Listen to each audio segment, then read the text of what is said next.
ఈ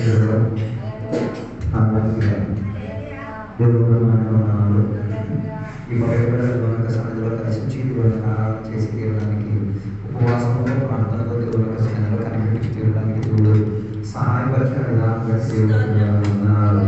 దేవుడు మనందరం కూడా శక్తి పరుస్తుందాక దేవుడు మనతో మాట్లాడేటప్పుడు దేవుని సన్నిధిలో మనం ఆదర్శంగా కూర్చున్నాం. దేవుని వాక్య మాధ్యమంలో దేవుడు పవిత్ర మనతో మాట్లాడుతుంటారు. పవిత్రంగా మనం తెలుసుకున్న సామెతల గ్రంథం 29వ అధ్యాయం దాన్ని 2వ వచనం చదవండి. సామెతల గ్రంథం 29వ అధ్యాయం దాని 2వ వచనం. నీతిమంతులు ప్రబలినప్పుడు ప్రజలు సంతోషించరు, దుష్టులు ఏలినప్పుడు ప్రజలు నిట్టూర్పులు విడుతురు. చాలా చదివిన వాక్య భాగము దేవుని మనం చదివినప్పుడు చూడగలిగిన మాట. నీతిమంతులు అధికారంలో వచ్చి దేవుడు అధికారంలో రావడం, లేకపోతే దేవుని యొక్క సంస్థలో ఆత్మిక పరిపక్వతలో ఉండి తీరడం, అది అనేకులకు ఆనందాన్ని ఉత్సాహాన్ని ఇచ్చి తీరుతున్నది. మరోపక్క దుష్టులు దేవుడు ప్రభుత్వం వచ్చే ప్రక్రియలోకి వచ్చి తీరిన వలన ఏం కల్పించి తీరుతున్నది? వేదనను కల్పించి తీరుతున్నది. ఈ పక్కన ఉపవాస ప్రార్థన కూడా తెలుసుకోవాల్సిన విషయంలో నీతిమంతుడుగా దుష్టుడుగా అన్నది పగలేదని ఒక విచారణ ఈ వాక్య పరిచయం ద్వారా కలిగి వచ్చి తీరుతుంది. నీవు నీతిమంతుడిగా నువ్వు ఏర్పడి చేస్తున్నావా, దుష్టుడిగా ఏర్పడి చేస్తున్నావా అన్న దాని గురించి ఒక వ్యక్త పగలి చాలా దేవుని బిడ్డలకు అర్థమవుతుంది. అది ఎక్కడ చదివిన వాక్య భాగంలో దేవుని సామెతలు రాసిన సామెతకర్త చెప్పిన ఒక మాట, నీతిమంతులుగా ఉండి ఏం చేయాలి? అధికారాన్ని సమర్పించే వారిగా ఉండి తీరాలి. చాలా మందికి ఇప్పుడు కూడా తెలియదు వారి వ్యక్తిగత జీవితంలో ఎలా నీతిమంతులుగా అధికారాన్ని స్థాపించుకు తీరాలని. ఇప్పుడు కూడా చాలా మంది దేవుని యొక్క బిడ్డలకు తెలియదు. 4 క్షేత్రంలో దేవుని యొక్క బిడ్డలు నీతిమంతత్వాన్ని వహించి ప్రజలకి ఆనందాన్ని కలిగించి తీరాలి. ఒకటి, కుటుంబంలో ఏం చేయాలి? నీతియుక్తంగా దేవుని ప్రభుత్వం వచ్చేవారుగా ఉండి తీరాలి. సంఘంలో నీతియుక్తంగా అధికారం వహించే వారి ఉండి తీరాలి. దేశంలో అధికారయుక్తంగా వహించే వారి ఉండి తీరాలి. 4వ, వ్యక్తిగత జీవితంలో అధికారాన్ని వహించే దేవుని బిడ్డగా ఉండి తీరాలి. అలా ఉండలేకపోతే మనుషులకు నువ్వేమిచ్చి తీరలేవు, సంతోషాన్ని ఇచ్చి తీరలేవు. ఈ పగలేదా నీవు నీ వ్యక్తిగత జీవితంలో ఒకసారి విచారణ చేయాలి. నీ కుటుంబానికి నీవు నీతిమంతత్వాన్ని వ్యాఖ్యానం పరిచి తీరుతున్నావా? నీ కుటుంబానికి ఆ నీతిమంతత్వం కలిగిన అధికారము ఆనందాన్ని ఇచ్చుకోగలిగి తీరుతున్నారా? లేక నీ క్రియలు దుష్టత్వానికి చెంది తీరి నీ కుటుంబానికి వేదన, నొప్పి, గాయం తెలిపించి తీరుతున్నారా అన్నది ఈ పగటి ఒక్కసారి విచారణ చేస్తూ తీరాలి. అందుకే మొదటి భాగంలో బైబిల్ మనకు అక్కడ చెప్పుచున్న మాట, నీతిమంతులు అధికారంలోకి రావడం, నీతిమంతులు నీతియుక్తముగా ఉండి అధికారం చేసి తీరడం మనుషులకు ఏమిచ్చి తీరేది? సంతోషాన్ని ఇచ్చి తీరేది, ఆనందాన్ని ఇచ్చి తీరేది. అలా ఉండి తీరిన దేవుడి యొక్క బిడ్డలు నీతియుక్తంగా నాయకులుగా ఉండి దేవుడికి భయపడే వారిగా ఉండి తీరుతారు. నీతిని ఆధారపడి దేవుడు ఇచ్చిన నీతిని ఆధారపడిన వాడు దేవుడికి భయపడతాడు, దేవుడి యొక్క నీతిని భయపడతాడు, దేవుడు ఇచ్చిన వ్యవస్థకు భయపడతాడు, దేవుడు ఇచ్చిన వాక్యానికి భయపడతాడు, దేవుడు ఇచ్చిన న్యాయాన్ని తీర్పు తీరుస్తాడు, దేవుడు ఇచ్చిన ప్రత్యేకతను వారి జీవితాన్ని నడిపించుకు తీరుతారు. అందుకే కీర్తనాల్లో మనం చదవగలిగి తీరితే నీతియుక్తమైన మనిషి రాజ్యాన్ని ఏలుబడి చేసేటప్పుడు జరిగే గొప్పతనం గురించి కీర్తనాలు 72లో దాన్ని మొదటి 2 వచనాలు చదివి మొదటి 4 వచనాలు చదివినప్పుడు మనం చూసి తెలుసు. నీతిమంతులుగా ఉన్న వాళ్ళను రాజ్యాన్ని ఏలడం వలన ఏం జరిగి తీరేది కనుక బైబిల్ ప్రస్తావించి తీరుతుంది. నీతియుక్తము కలిగిన వాడుగా రాజుగా పరిపాలన చేసి తీరితే న్యాయం కలిగి తీరుతుంది, సమాధానం కలిగి తీరుతుంది, మంచి ప్రజలకి మంచి పరివేశం దొరికి తీరుతుంది, మనుషులకు మీద కలిగే వాతావరణం కలిగి వచ్చి తీరుతుంది.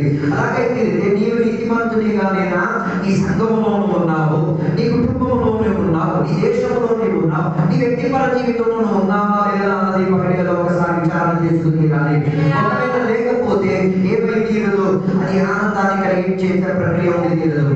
మరి వాక్యం సామెతల గ్రంథం 11వ అధ్యాయం 10వ వచనం చదివినప్పుడు నీతిమంతులుగా ఉన్నవారు ప్రబలించినప్పుడు పట్టణం ఆనందించుకోగలిగి తీరుతుంది. దాని అర్థం దేవుని యొక్క బిడ్డలుగా నీతిమంతులుగా జీవించగలిగితే నీ పట్టణం నీ మూలంగా ఆనందించుకోగలిగి తీరుతుంది.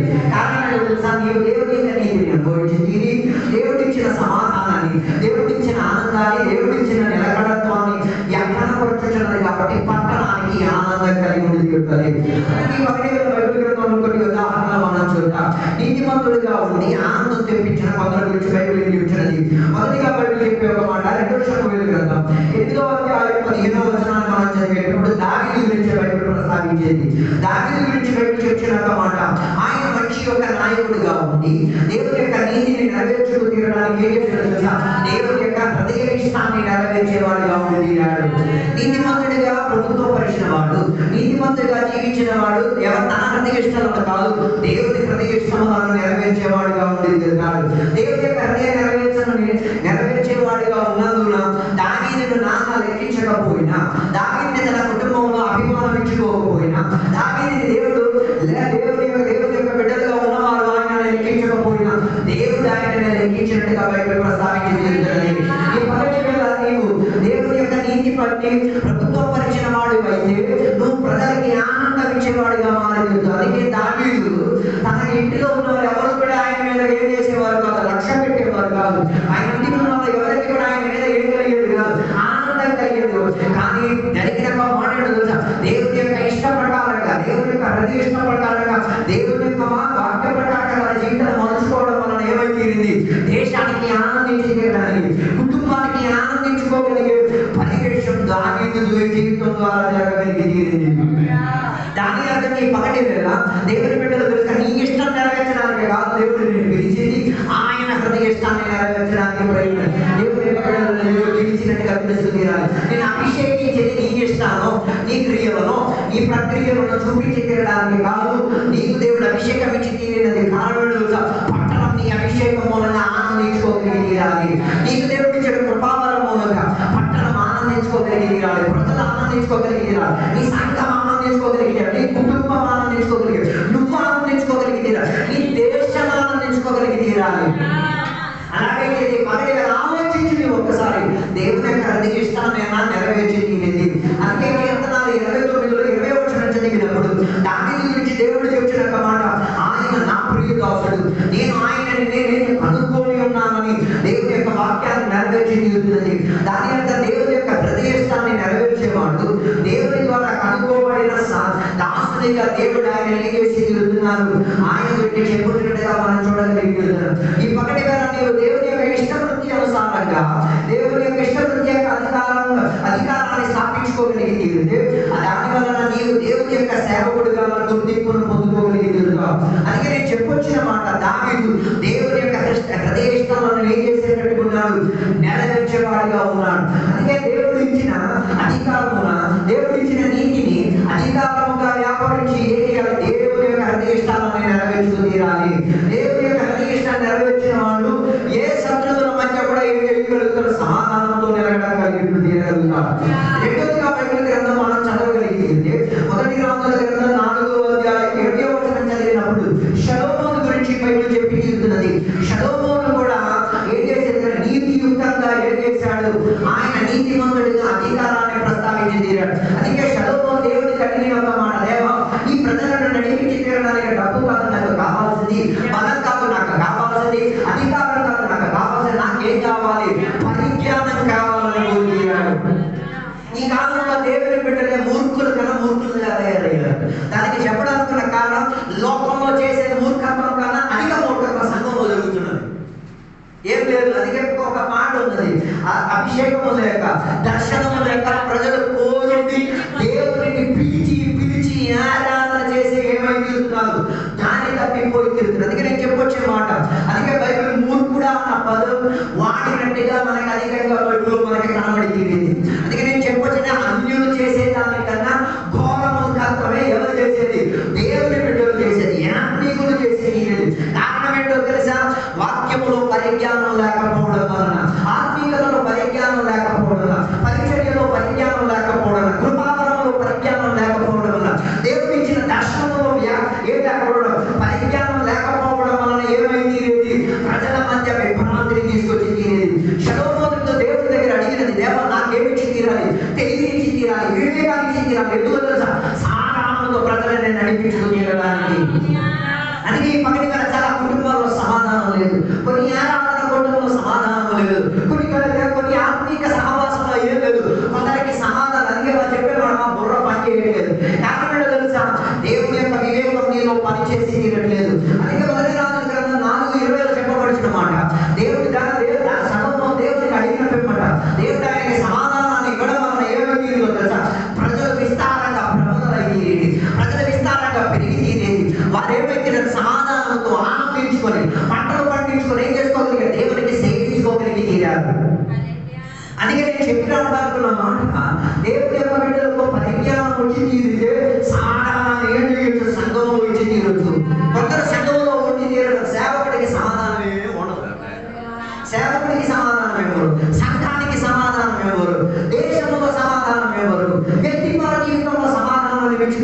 ఈ పగటి వేళ నీవు సర్వమాన అడిగినట్టుగా దేవుని అడిగారు, దేవా నీ పరిజ్ఞానం నాకు ఇచ్చి తీరాలి, నీ పరిజ్ఞానం ద్వారా ప్రజలకి సమాధాన పరిచేటట్టుగా ఉన్న వాతావరణం నాకు ఇచ్చి తీరాలి. అందుకే పరిజ్ఞానం కలిగి ఉన్న ఆ వాతావరణం సొలొమోను దేవుని దగ్గర అడగడం వల్ల ఏం చేసుకోగలిగాడు తెలుసా?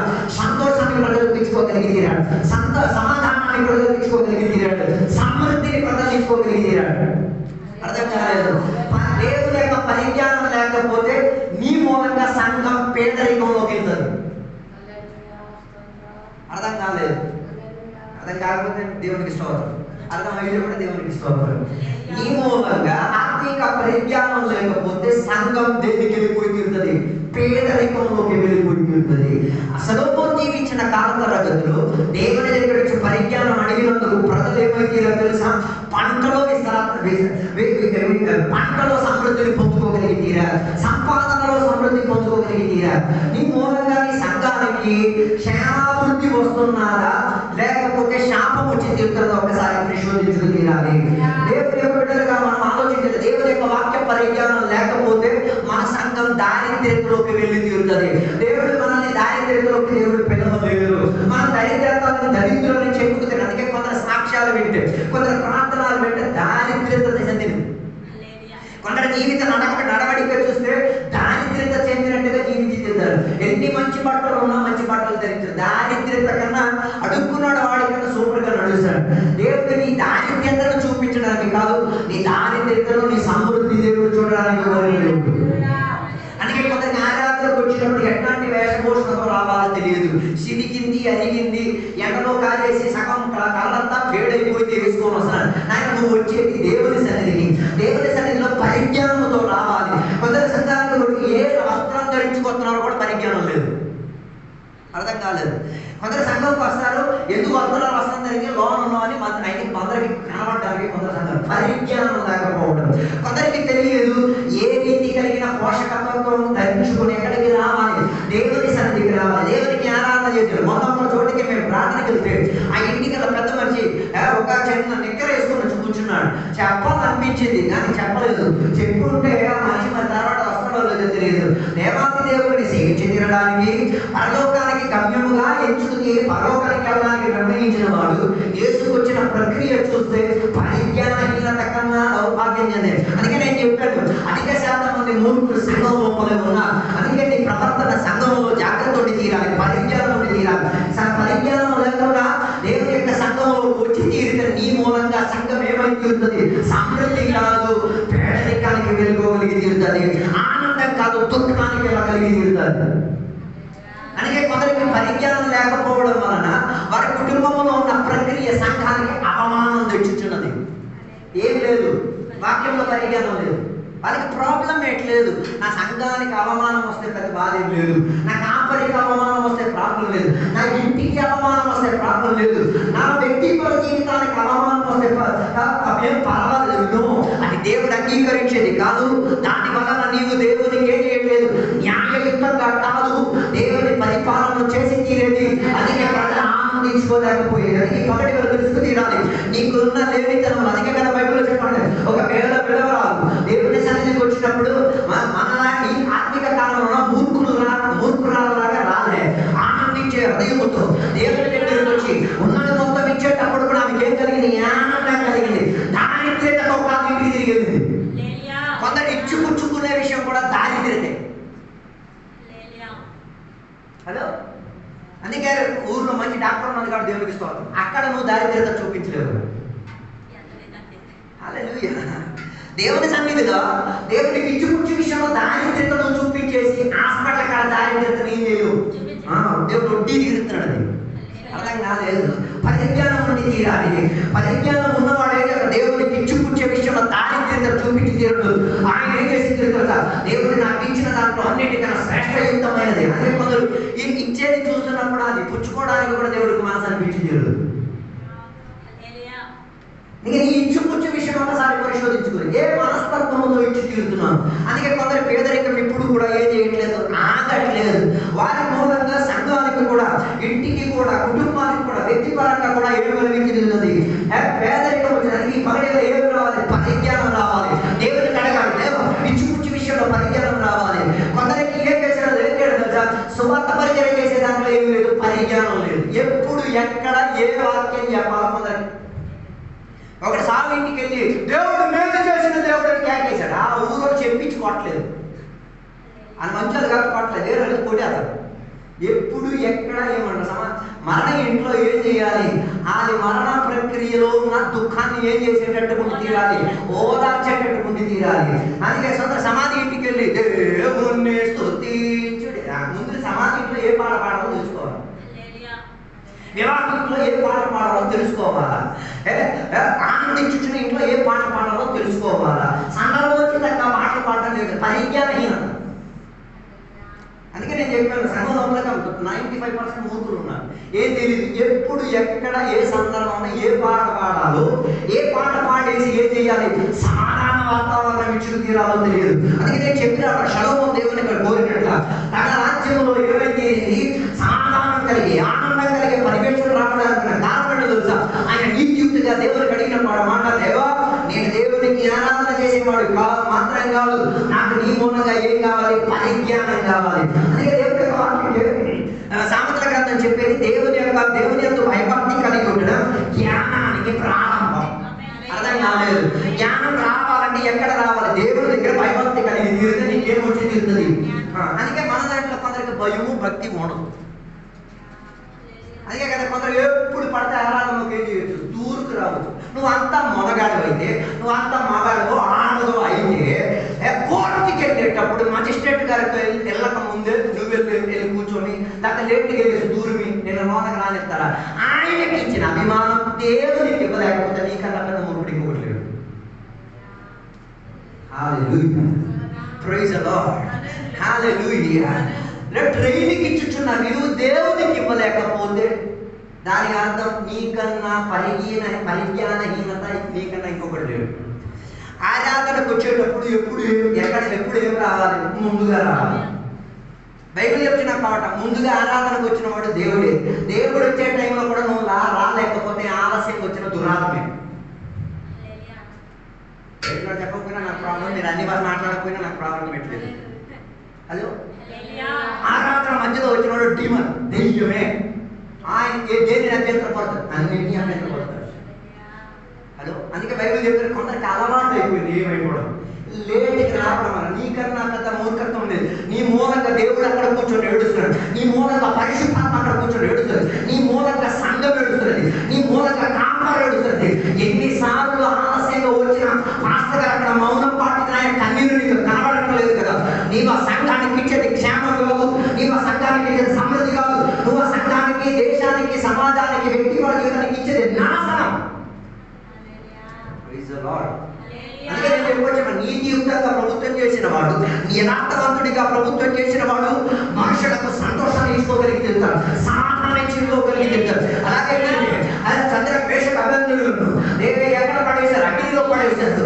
అతి దుఃఖక్రాంతుల అగ్నిలో దిగలే, ఆనందించుకోలే. ఆయన చెప్పిన పదాలు పదే ఉన్నాయి, మాది మేము సేవించే దేవుడు మమ్మల్ని కాచినా కాపాడకపోయినా మేము మాత్రం ఏం చేసేది లేదు, మొక్కే ప్రసక్తి లేదు. నువ్వు అగ్నిలో పడేసావు కానీ కాదు పూర్తయిపోతాం, కానీ మేము దాంట్లో ఏమని తినము, ఏ విషయంలో చెత్తపడి తిన్నాం. ఆ అగ్నికి దిగక మునిపే ఎవరు దిగి వచ్చి తీరగలిగారు, దేవుడు తిరిగి 4వ వాడిగా దిగిరాగే తీరాడు. అయి తీరితే దేవుడు వచ్చే సమయంలో కూడా కనీసం నువ్వు రాలేకపోతే నువ్వు దేవుని వింటది ప్రభుత్వం చేసేసి ఏం అధికారం స్థాపిస్తున్నావు. వివేకం రావాలి. అందుకే బైబిల్ వచ్చిన మాట, మనం చేసే ప్రతి క్రియలను దేవుడు ఏం చేసి తీరుతున్నాడు. జ్ఞాపకాల గ్రంథంలో మన సంఘంలో 95% మంది పేర్లు లేట్ గా మన లిస్టులో నంబర్ 1 ఉన్నది. రోజు ఇక అలవాటు అయిపోయింది, ఏం లేదు పరిజ్ఞానహీనత. నువ్వు దేవుడి దగ్గరికి వచ్చేది, నువ్వు దేవుడిని సేవించేది, నువ్వు దేవుడి యొక్క అధికారాన్ని విస్తారపరిచేది, దాని వలన ప్రజలకు శుభం కాదు, ఆ సమస్య జరిగి వచ్చింది.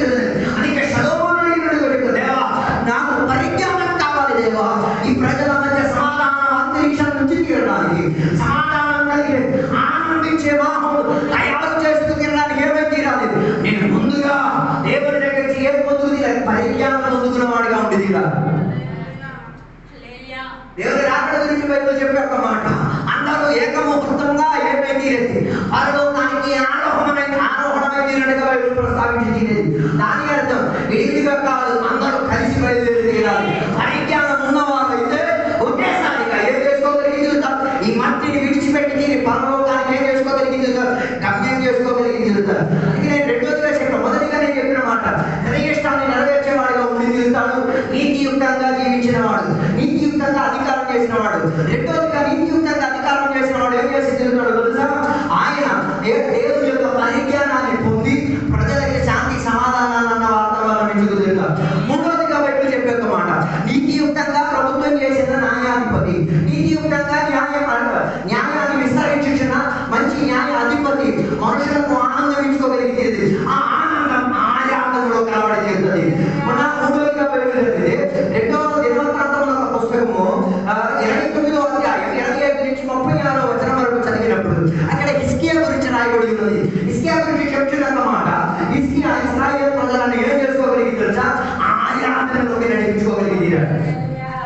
మొదటిగా నీ హృదయ ఇష్టం దేవుని ఇష్టానుసారంగా ఉంటే, రెండోది దేవుని యొక్క పరిజ్ఞానంతో ప్రజల్ని నడిపించుకోగలిగి తీరితే, దాని మూలంగా ఏం చేయొచ్చు?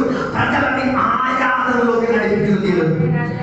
అది ఈ కాలంలో చాలా మంది ప్రజలు ఏం చేయట్లేదు, ఆరాధనలో నడిపింపబడి, ఆరాధనలో ప్రజలు ఏం చేయబడితీరా? నడిపింపబడితీరా. మనం నడవకపోతే ప్రజల ఆరాధనలోకి ఏం చేయరు. ఎందుకు ఈ సంఘాల్లో ఆరాధన మనుషులు తగ్గిపోయింది? మనం వారిని ఆరాధనలో ఏం చేయట్లేదు.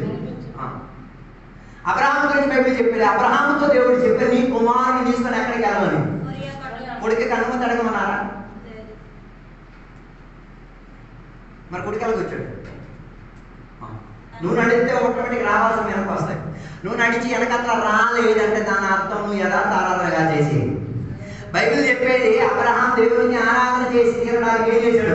పెద్దల కడలు తగ్గించి కర్రలు సిద్ధపరుచుకున్నాడు, నిప్పు సిద్ధపరుచుకున్నాడు, తర్వాత ఏం చేసుకున్నాడు? కట్టెలు సిద్ధపరుచుకున్నాడు, ఏం పనుల్లో సిద్ధపరుచుకున్నాడు, గాడికి గడ్డ పెట్టాడు, కుమారుని లేపాడు, సరిపరుచుకున్నాడు. ఏం చేశాడు? వారు ముగ్గురు కలిపి ఎక్కడికి బయలుదేరారు?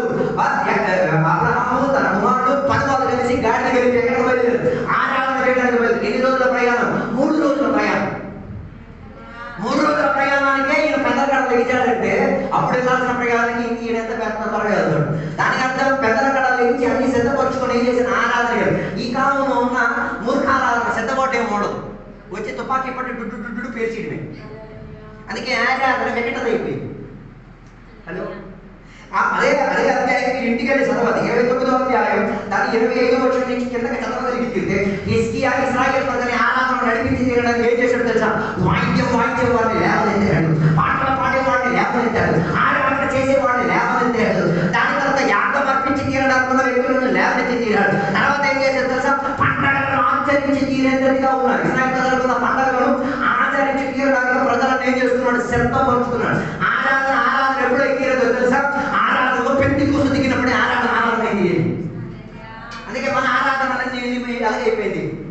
చిత్ర తర్వాత బాలసుబ్రహ్మణ్యం నడిపించే ఆరాధన అయిపోయింది. అడుగు పాడుకుని మనము పాటలు ఏం లేదు, పెంతెకోస్తు లేదు, అది బాధపడలేదు. పెంతెకోస్తు ఆరాధన లేకపోయినా పెద్ద ప్రాబ్లం లేదు అనుకునే మూర్ఖత్వంలోకి సంఘం దిగజారిపోయినట్టే.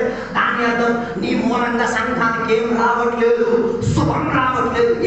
ఎన్ని ఆరాధనలు ఆత్మయం లేకుండా, పరిశుద్ధాత్మ అభిషేకం లేకుండా, పెంతెకోస్తు అనుభవం లేకుండా, బైబిల్ చెప్పే అపోస్తలుల 2వ అధ్యాయం, పెంతెకోస్తు దినమున రాగా వారందరూ ఒక చోట్ల కూడి ఉండగా అకస్మాత్తుగా వారి మీదకి ఏమొచ్చి తీరింది?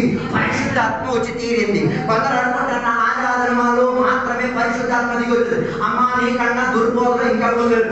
ఆరాధనలో దిగొచ్చే పరిశుద్ధాత్మ కాదు, వాక్య పరిచర్యలో దిగొస్తాడు, సాక్ష్యంలో దిగొస్తాడు, ఆరాధనలో దిగొస్తాడు. దేవుడికి మహిమపరిచే ప్రతి పరిచర్యలో ఎవరు దిగి రాగలుగుతారు?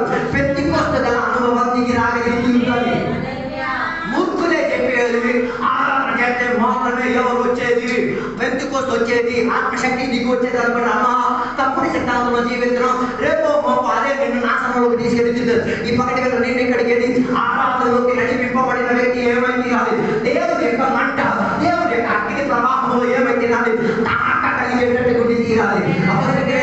వారి నాలుగులు తాకింది, వారి శరీరం తాకింది, వారు కూర్చున్న గది తాకింది. ఏ ప్రవాహాన్ని పరలోకించున్న ఆ ఆత్మశక్తి కొరకు తీవ్రత నేర్చుకోగలిగి తీరింది.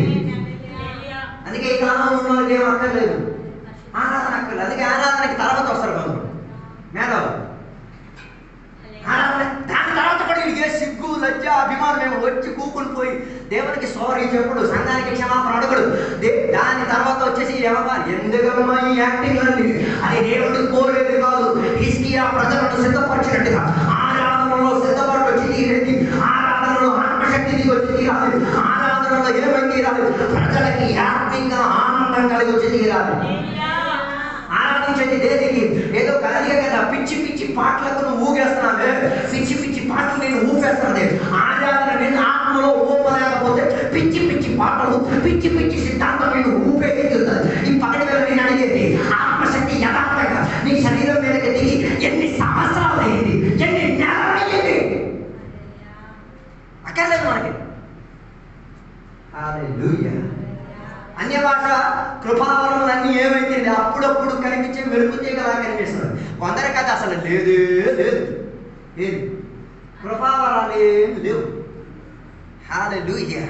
హిజ్కియా దేవుని సన్నిధిలో చెప్పినప్పుడు మన దేవా ఈ ప్రజలను నడిపించుకు తీరడానికి దేవా నీవేం చేసి తీరాలి, నీ ఆరాధనకున్న ఆ ప్రక్రియలను సరిపరుచుకు తీరడానికి ఏం చేయాలి, అవకాశం ఇచ్చి తీరాలి. బైబిల్ చెప్పమాట దేవదూతలు ఏం చేశారు, దేవునికి ఆరాధన చేసినట్టుగా బైబిల్ గ్రంథం యెషయా గ్రంథం 6వ అధ్యాయం చెప్పి తీరుతుంది. ఆ స్టాండర్డ్ కూడా నువ్వు రాలేకపోతే నీ ఆరాధన కాదు.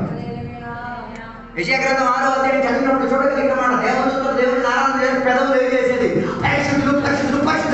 దాని అర్థం ఆరాధనలో నీ పెదవులు ఏం చేయాలి, దేవునికి కనపరిచి తీరాలి. ఆరాధనలో ఏం చేయాలి, నీకున్న రెక్కలతో నువ్వు ఎగరగలిగి తీరాలి.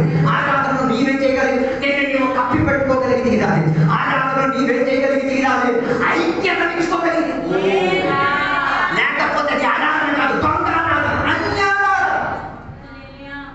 ఆ రోజు ఆరాధన ఏ ఆరాధన, విగ్రహారాధన. క్రైస్తవ్యంలో బైబిల్ విశ్వాసంలో ఏం లేదు, విగ్రహారాధన లేదు. హల్లెలూయా, ప్రైజ్ యు లార్డ్, హల్లెలూయా. ఈ పగటిన ఆరాధనలో ఏమై తీరాలి, క్రమాలు ఇచ్చి తీరాలి. ఎక్కడొచ్చి మాత్రం హల్లెలూయా నివాస చెప్పడం కాదు, ఇంటికాడ కూడా ఇది ఉండాలి. ఇంటికాడ లేని చుచ్చు ఏడేయకూడదు. ఇంటికాడను మాట్లాడలేని అనివాస, ఇంటికాడను చదవలేని బైబిల్, ఇంటికాడను ప్రార్థన చేయని ప్రార్థన ఎక్కడొద్దు, అది అన్యాయాధన. దాని మూలంగా నీ కుటుంబానికి శుభం రాదు, దాని మూలంగా నీ సంఘానికి క్షేమం రాదు, దాని మూలంగా ప్రజలకి ఆనందం రాదు. అందుకే హిజ్కియా చేసిన పనులు తెలుసా, ఇశ్రాయేలు ప్రజలని ఆరాధనలో సిద్ధపరిచి తీరాడు. ఇశ్రాయేలు ప్రజలను బలి అర్పించుకు తీరడానికి ఆరాధనలో ఏం అర్పించి తీరాలి, బలి అర్పించబడి తీరాలి. కొత్త నిబంధన అనుసరించి బలి ఎలా అర్పించి తీరాలి, మానవ తీరాలి. మన శరీరం వేదికలు అంత త్వరగా దేని మీద ఎక్కదు, బలి వేదిక మీద ఒక్కదు. చచ్చిన ఆరాధన పాతకాలంలో, కొత్త నిబంధనకు వచ్చిన చచ్చిన ఆరాధన సజీవంతో ఉన్నదే. ఇష్టం లేకపోయినా ఇష్టాన్ని కష్టంగా మార్చకుండా ఇష్టాన్ని దేవునికి ప్రసన్నత కలిగే ప్రక్రియగా వేదిక మీద ఎక్కించి తీరడం. నేటి కొన్ని ఉన్నాయి, నేటి కొన్ని ఆరాధన జరుగుతున్నాయి. ఏం చేయో ఆ వేదిక మీద ఎక్కనారాలి.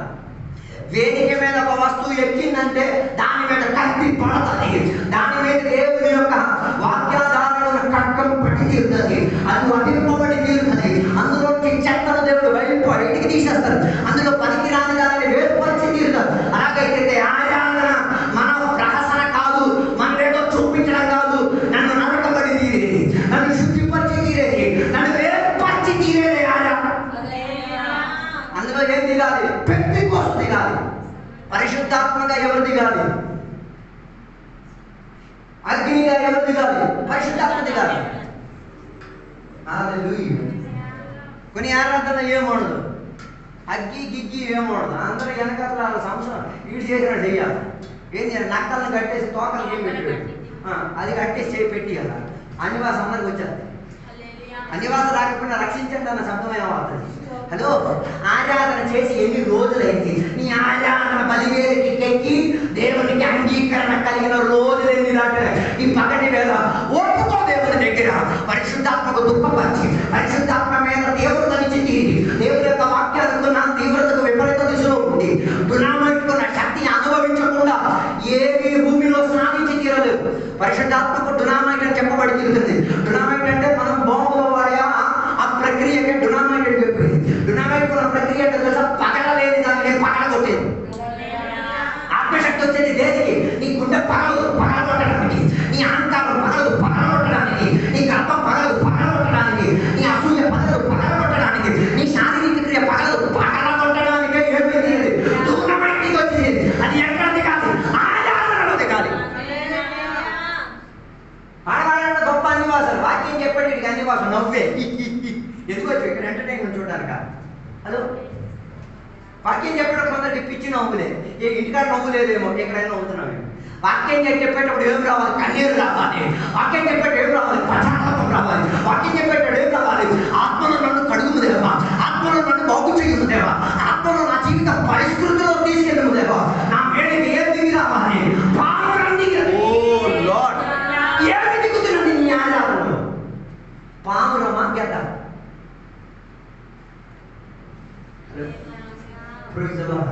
వివేచించు. ఎన్నాళ్ళు గెద్దలు దింపావుగా, ఈరోజు దేవుని దగ్గర కోళ్ళు రిస్కీ అడిగాడు కదా, గెద్ద కాదు, పామురం దిగి వచ్చింది. పామురం అన్ని చోట్ల దిగేది కాదు, పామురం పరిస్థితి చెందిన చోట్ల దిగేది.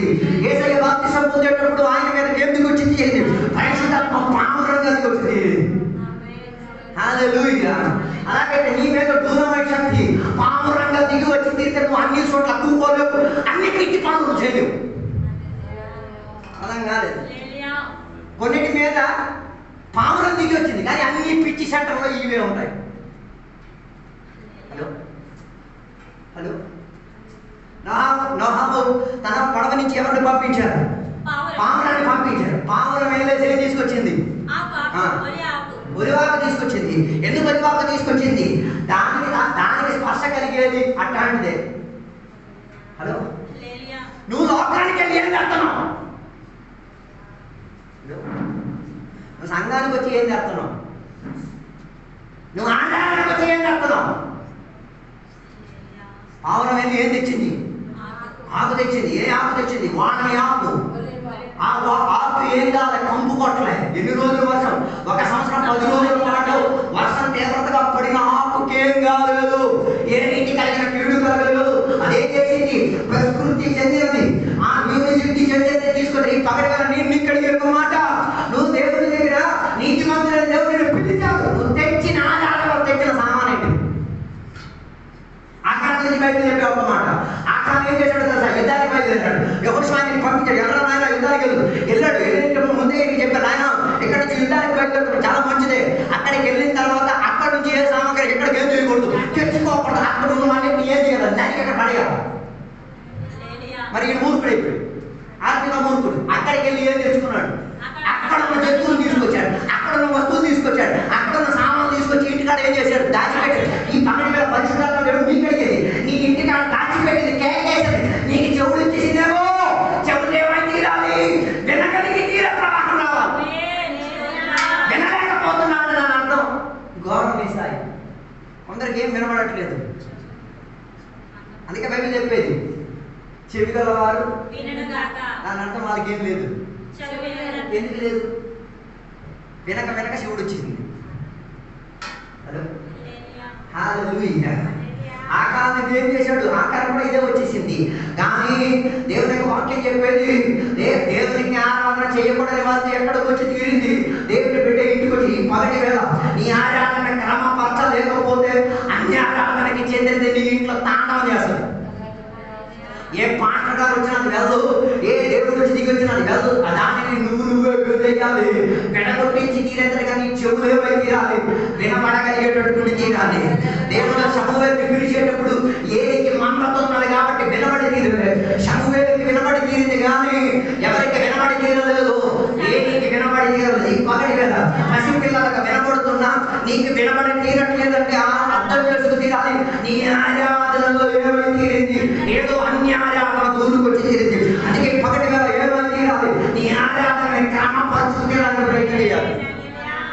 అప్పుడప్పుడు వచ్చి అన్ని భాష చెప్పడం కాదు, ఎప్పుడు అన్ని భాష చెప్పాలి. ఇంటికాడ కూర్చున్నప్పుడు అన్ని భాష చెప్పాలి, పని చేసేటప్పుడు అన్ని భాష చెప్పాలి, నడిచేటప్పుడు అన్ని భాష చెప్పాలి. బండి తోలేటప్పుడు మాత్రం బండి ఎక్కి తెచ్చాలి నిద్రే. దాని అర్థం పెట్లే ఎక్కడ రెడీ అవుతున్నాం అని అర్థం. బండి ఎక్కితే నిద్ర కాదు, బండి ఎక్కితే దేవుడికి స్తోత్రం చెప్పాలి. దేవా నీకు స్తోత్రమయ్యా, నన్ను ఇంతగా నడిపించి నీ కృపనయ్యా, నీ మేలునయ్యా. దేని కోసం నువ్వు బండి ఎక్కుతున్నావు? ఇంకొక బండి నువ్వు ఎక్కాలి కాబట్టి.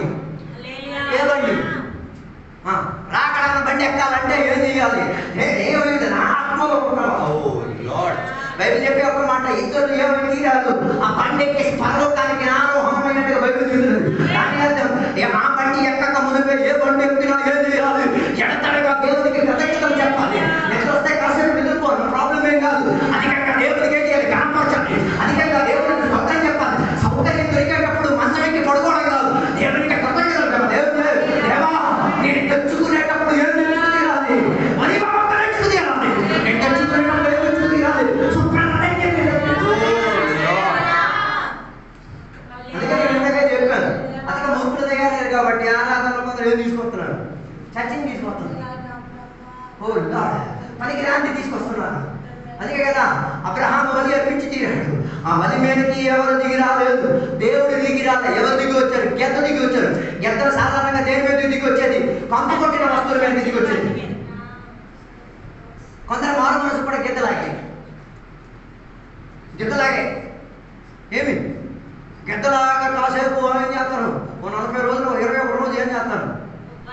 ఉపవాసానికి వెళ్ళిపోతారు. కొందరు ఉపవాసం కూడా లేదు, ఎప్పుడు హీటింగ్. హలో, పరిచర్యకున్న ఫస్ట్ క్వాలిటీ ఏం చేయాలి? ఉపవాసం చేసేవాడు అయి ఉండాలి. చెయ్యలేకపోతే ఇక్కడ వేదిక మీద నేను కూడా ఏం మాట్లాడలేదు. అర్థం కాలేదు. ఏసైగా పరిచర్యకు ముందు చేసిన పని ఏంటి? ఈ ఫాస్టెడ్, ఉపవాసం చేశాడు. నేను ఉపవాసం ఇక్కడ చెప్పేది కాసేపు తిండి మానేసుకుని కూర్చుంటున్న విషయం కాదు. నీ ఆత్మిక శుభ్రమై తీరడానికి, నీ కుటుంబం బాగుండి తీరడానికి, నీ సంఘంలో పరిస్థితి రావడానికి, నీ వ్యక్తిగత జీవితంలో దేవుని యొక్క స్పర్శ తాకిడి అనుభవించి తీరడానికి ఏం చేయాలి? అప్పుడప్పుడు అన్నాను మానాలి. మానలేకపోతే మానించడానికి కూడా వైద్యుడు రెడీగా ఉన్నాడు. ఆ నీకు మెడిసిన్తో ఇచ్చి ఏం చేస్తాను? మానించేసే శక్తి నుంచి చేస్తారు. హలో, అందుకే దేవుని బిడ్డలు ఏం చేయాలి? ఉపవాసం చేయాలి. ఈ సంవత్సరం ఉపవాసం చేసిన రోజులు ఉన్నాయా? 40 రోజులు చేసిన రోజులు ఉన్నాయా? అసలు సంఘ బిడ్డలే చెప్పట్లేదు. అయ్యగారికి 40 రోజులు కూర్చున్నా అనుభవం ఉంటాయి కదా చెప్పి విందు పెడతారని అందరూ చెప్తారు. అయ్యగారు వచ్చేవారు నేను భోజి పెడతాను. భోజి ఏం కదా, రేపు పియ్యే ఏరుకోవడానికి కూడా పనికిరాదు. అదే ఉపవాసం చేసే వరకు దాని మూలంగా ఆత్మలను సంపాదించవచ్చు, దాని మూలంగా దేశాన్ని సంరక్షించవచ్చు, దాని మూలంగా మంచి ప్రభుత్వం మనకి దొరకవచ్చు, దాని మూలంగా దేవుని యొక్క రాకడ కొరకు సంఘము ప్రజలు ప్రజలకి కనీసం మారుమూలసాన్ని వచ్చి తీరుతుంది. అదో ఈ పర్యటన ఉపవాసం చేసుకుంది. ఆరాధన వల్ల ప్రక్రియ ఏం చేసేది? అన్నపానం మానేసి అందరికీ అదంతా తీర్థయాత్ర. ఏది ఉపవాసం? ఒక తీర్థయాత్ర. అందరూ చేస్తున్నట్టు నేను చెయ్యాలి. అందరూ చేస్తున్నారని కాదు, అది నా అవసరం. అది నేను నా దైనందిన జీవితంలో ఏం చేసుకు తీరాలి? చేసే తీరాలి అన్నదాని గురించి మనకేముండి తీరాలి? ప్రస్తావన ఉండి తీరాలి. అందుకే ఎప్పుడో ఉపవాసం చేసేవాళ్ళని కాదు, ఈ సంవత్సరం చేసేవాళ్ళని ఒకసారి విచారం చేయి. 3 రోజులు, 7 రోజులు, 15 రోజులు, 21 రోజులు, 40 రోజులు ఏం చేయాలి? కూర్చోవాలి. కూర్చోడానికి సంఘానికి ఏం చేయాలి? ప్రోత్సాహం. అలాంటి సాక్ష్యాలు ఎవరు చెప్పరు. నేను 40 కూర్చున్నాను, సంఘటనలు అందరూ నాతో కలిసి నేను కూర్చోండి ప్రార్థన చేద్దాం. వెళ్ళిపోయిన సంఘటనలు తిరిగి వస్తారు. ఆత్మ లేని మీ ఆత్మలు నిండిపోయి తీరుతారు. దేవుడు గొప్ప కార్యం చేస్తారు. మన ప్రభుత్వానికి ఏమైతుంది? తినేసి అన్ని పనులు అందరూ చేసేస్తారు. పందిలా తినేసి ఇక్కడికి వచ్చి దూకి గెంటి ఆనందం చేసేస్తాను. నువ్వు తినబడి వచ్చి చెయ్యి పని. హల్లెలూయా, హల్లెలూయా, హల్లెలూయా. అందుకే ఉపవాస ప్రార్థన వచ్చాడు విరక్తి, చిరాకు, పిచ్చి ఇవన్నీ బయటకు వచ్చేది కనబడుతుంది. హల్లెలూయా, హల్లెలూయా. కొందరు చేసి ఉపవాసం గురించి ఉపవాసం చేసిన వాళ్ళు శరీర బలహీనత ఉన్న బలహీనతకి ఏం చేయరు? పట్టించుకోరు. మనం బలహీనత పట్టిస్తే దాని అర్థం నీ శరీరమే నేను ప్రభుత్వ పరుస్తున్నాను. హల్లెలూయా. కృప దేవుడిచ్చిన ఆత్మఫలంలో ఒక ఫలమే స్వయం నియంత్రణ, సెల్ఫ్ కంట్రోల్. ఇది కొందరికి లేదు. తిండికి కంట్రోల్ కాలేదు. నువ్వు ఉపవాసం చేసే టైంలో అక్కడ బిర్యానీ వండేసి ఒకటికి ఏం రాకూడదు. కుమ్ముడిలో వచ్చినా కిందకి దిక్కకూడదు. హల్లెలూయా. అందుకే కదా సోదరుడైన సాతాను ఎవరి దగ్గరికి వచ్చారు? ఎప్పుడు వచ్చారు? ఉపవాసం ఉన్నప్పుడు కాదు, ఆకలి ఉన్నప్పుడు వచ్చాడు. దాని అర్థం ఉపవాసం నీకేం వస్తుంది? అందుకే సాతాను దగ్గరికి వచ్చాడు. లేకపోతే రాడు. కొత్త రాడు. సాతాను ఎందుకు వచ్చేది? సాతాను ఏదో ఒక అవకాశం బట్టే వచ్చేది. ఉత్తినే రాడు. మనమంతా ఊర్లో గాలి తిరిగే సాతాను ఇంటికి వచ్చి తాండం పడుతున్నాడు. ఆడికి వేరే పని కూడా లేదా? అది ఈ బుర్రదేవి విశ్వాసం సిద్ధాంతం. ఒకడే ఏం చేశాడు? ఏరు దగ్గర పడుతున్నాడు, పొలం దగ్గర పడుతున్నాడు, సరే బావి దగ్గర పడుతున్నాడు, అలిసిపోయి పడుతున్నాడు. సాతాను అంటే రే చూడు ఈ సైడ్ అక్కడ పడుకోరు నాయన, అక్కడ పడిపోతే మళ్ళీ మీ విశ్వాసం మీరు అందరికీ నా మీద దాడి ప్రతి దానికి ఎవడి మీద? ఆత్మిక పరిజ్ఞానం ఉండాలి. ప్రతి దానికి సాతాను. గజ్జిని వినబడితే సాతాను, చీకట్లో ఏదైనా కంటే సాతాను. ఏం పిచ్చి చెప్తాను నేను అంటే ఆ మాంత్రిక లక్షణాలు నీలో ఉన్నాయి. ఆయన త్వరగా పోల్చావు. సాతాను ఉత్తిగా ఎవరింటికి ఏం చేయడు, దూరుకు రాడు. వస్తున్నాడంటే అయితే నువ్వు వాడి పరిచయాలు పడిపి నువ్వు ఆ పరిచయం చేసే ప్రక్రియలో ఉన్నావు. ఏ శైలిలో ఎవరి తత్వం లేదు. సాతానుకున్న తత్వం ఆకలి తన శరీరంలో వచ్చింది. మనిషి కాబట్టి ఆయనకి ఏమొచ్చింది? ఆకలి వచ్చింది. కానీ దాన్ని ఆయన ఏం చేశాడు? ఆ ఆకలిని తీర్చుకు తినడానికి ఏం చేశాడు? ఆత్మిక ఆహారాన్ని భుజించుకొని బలపడి తీరాడు. అందుకే సాతానికి ఆత్మిక ఆహారం ఇవ్వడానికి ప్రయత్నం చేశాడు. 3 సార్లు వడ్డించాడు. 3వసారి వడ్డించినా తినలేకపోయేసరికి గద్దించి సాతాన్ని పంపించేశాడు. అర్థం కాలేదు. దీనికి ఎక్కాలి ఇక్కడ. 3 సార్లు ఏమి ఇచ్చారు అడిగి? వాక్యం అన్న ఆహారం పెట్టారు. ఆయనకి అక్కం చదవబట్టే. అందుకే కొందరికి వాక్యం అన్న ఆహారం వద్దు. వాక్యం చూస్తే అలా దెయ్యం మీద చూస్తారు, భక్తి ఒకటి దాని మీద, అన్నంతా దాని మీద. హలో, దాని అర్థం నీకేం అక్కర్లేదు, వాక్యం అక్కర్లేదు, ఆత్మిక ఆహారం మనం పనిచేది. ఇక్కడ ఫుడ్ పెట్టండి, తింటారు ఎరుగుతారు, తింటారు ఎరుగుతారు, తింటారు. ఓ లార్డ్, హల్లెలూయా, హల్లెలూయా. ఏది నీ ఆకలిని తీర్చి తీరుతుంది? శారీరక భోజనమా లేకపోతే ఆత్మిక ఆహారమా? ఆత్మిక ఆహారం పైన నీకు లక్ష్యం పెట్టే సమయం లేకపోతే నేను చెప్పే దాంట్లో మీరు బాధపడే దాంట్లో ఏ అర్థం లేదు. సాతానే నీ ఇంట్లో రావడం చేసేది. వాక్యం చదవనోడు, వాక్యం ధ్యానించినోడు, వాక్యం వినడానికి మనసు చూపించినోడు, వాక్యం చెప్పేటప్పుడు నోరు తెచ్చి పాస్టర్ గారిని మిగడానికి ప్రయత్నం చేసినోడు, వాక్యం చెప్పేటప్పుడు విరక్తి, చిరాకు, విసుగు, గడియారంలో చూసే తత్వం, వాక్యం చెప్పేటప్పుడు నిద్రపోయి, ఇవన్నీ సాధారణ లక్షణాలే. ఎక్కడికి వచ్చేసింది? సంఘం లోపలికి దూరం వచ్చింది. అందుకే కదా సేవకుడు వాక్య పరిచయం చేసినప్పుడు ఒకడు సంఘపడ్డ కుర్చీలు ఏం దొరకలేదు అడిగి, నేల మీద కూర్చోడానికి వీడు దొరకలేదు. వీడు ఎక్కడ ఎక్కాడు తెలుసా? కిటికీ దగ్గర ఎక్కాడు. మరి వాడికి ఏం చెప్పాలో అర్థం కాదు. పాస్టర్ గారు పోయి కిటికీ దగ్గర కూర్చొని ఈ పరిజ్ఞానం ఏం వినాలా? అప్పుడు ఆ కిటికీ దగ్గర కూర్చున్నాడు. పాస్టర్ గారికి ఎంత విధేయత చెందిన ఆలోచించాలి. పాస్టర్ గారి మాటకి ఎంత అభిమానం ఇచ్చో కూడా వినాలి. మామూలు కదా అక్కడ వాక్య పరిచయం చేసేది. అన్ని కృపావరంలో యాక్టివేట్ అయిన సేవకుడు, అపోస్తలుడు. ఆయన వాక్య పరిచయం చేసిన దురాత్మలు బయటకు వస్తాయి. ఆయన రోమాలు కూడా స్వస్థతలు జరిగితాయి. ఆయన ద్వారా మహత్కార్యములను దేవుడు జరిపించేవాడు. ఆయన వీపు మీద, ఒంటి మీద ఎన్ని దెబ్బలు కొట్టినా దేవుని కొరకు శక్తియుక్తంగా నిలబడిన అంత వీరసుల పరాక్రమి, దేవుని కొరకు ఆత్మీయతలో మంచి ఉన్నవాడు. కానీ మాట వినలేనప్పుడు సంఘంలో కూర్చున్న ఆయన కూకోబెట్టారు. మన సంఘాల్లో లేవా? నీ పాస్టర్ గారు నేను గడ్డ గీసేదాన్ని కూడా శుభ్రపరచని వినలేకపోతే నువ్వు వాడు పెద్ద తప్పేం, పెద్ద తేడా ఏం లేదు. నీ పాస్టర్ గారు చెప్తే గీకరా అని లేదు. గీక లేకపోతే అక్కడ ఆ కిటికీ కాడ కూర్చున్న దానికి నీకు పెద్ద తేడా ఏం లేదు. సేమ్ పడవల ప్రయాణం అవుతున్నాడు. హలో, పాస్టర్ గారు చెప్తాను, నాయన ఆరాధనకు రావాలా నాయన, వినలేకపోతే నువ్వు ఆ కిటికీ కాడ కూర్చున్నాడు. అర్థమైతే దేవునికి స్వాతంత్రం చెప్పండి, అర్థమైతే నోరు మూసుకొని కూర్చోండి. హలో, ఈ పగటి కదా ఎందరూ కిటికీ కాడ కూర్చొని ఏం చేస్తున్నారు? వాక్యం ఆలకించి తీరుతున్నారు. అనుకుంటున్నావు నువ్వు పాస్టర్ గారిని ధిక్కరం చేసి అక్కడ కూర్చుంటే ఏమి సాధించలేవు, కింద పడడం సునిశ్చితం. హలో, అందుకే నేను చెప్పొచ్చేది ఆరాధనలో వాక్య పరీక్ష కూడా ఉన్నది. ఆరాధన పాటలో వాక్యాధారమైన పాట ఉంది కదా, పిచ్చి పిచ్చి పాటలు పాడడం కాదు. ఏముంది వాక్యాధారం. అలాగే నేను చెప్పొచ్చే మాట, ఈ కుర్రోడు ఎక్కడ కూర్చున్నాడు? ఇటు సంఘానికి కాసేపు ఎక్కడ కూర్చున్నాడు? లోకానికి. అంటే ఇటు చూడొచ్చు, అటు చూడొచ్చు. ఆరాధనలో కూర్చోలే. మన ఆరాధనలో కూడా కొందరు ఫోన్ ఎట్టి కలుగుతున్నారు. ఫోన్ ఏం చేయలేదు. చర్చికి వచ్చినట్టు ఫోన్ సైలెంట్ ఉండాలన్నప్పుడు ఇంక జ్ఞానం లేదు. హల్లెలూయా, హల్లెలూయా. ఏ పిలువిస్తున్నావు దేవుడికి? దాని అంతా నువ్వు కూడా అక్కడ కూర్చున్నావు. ఎక్కడ?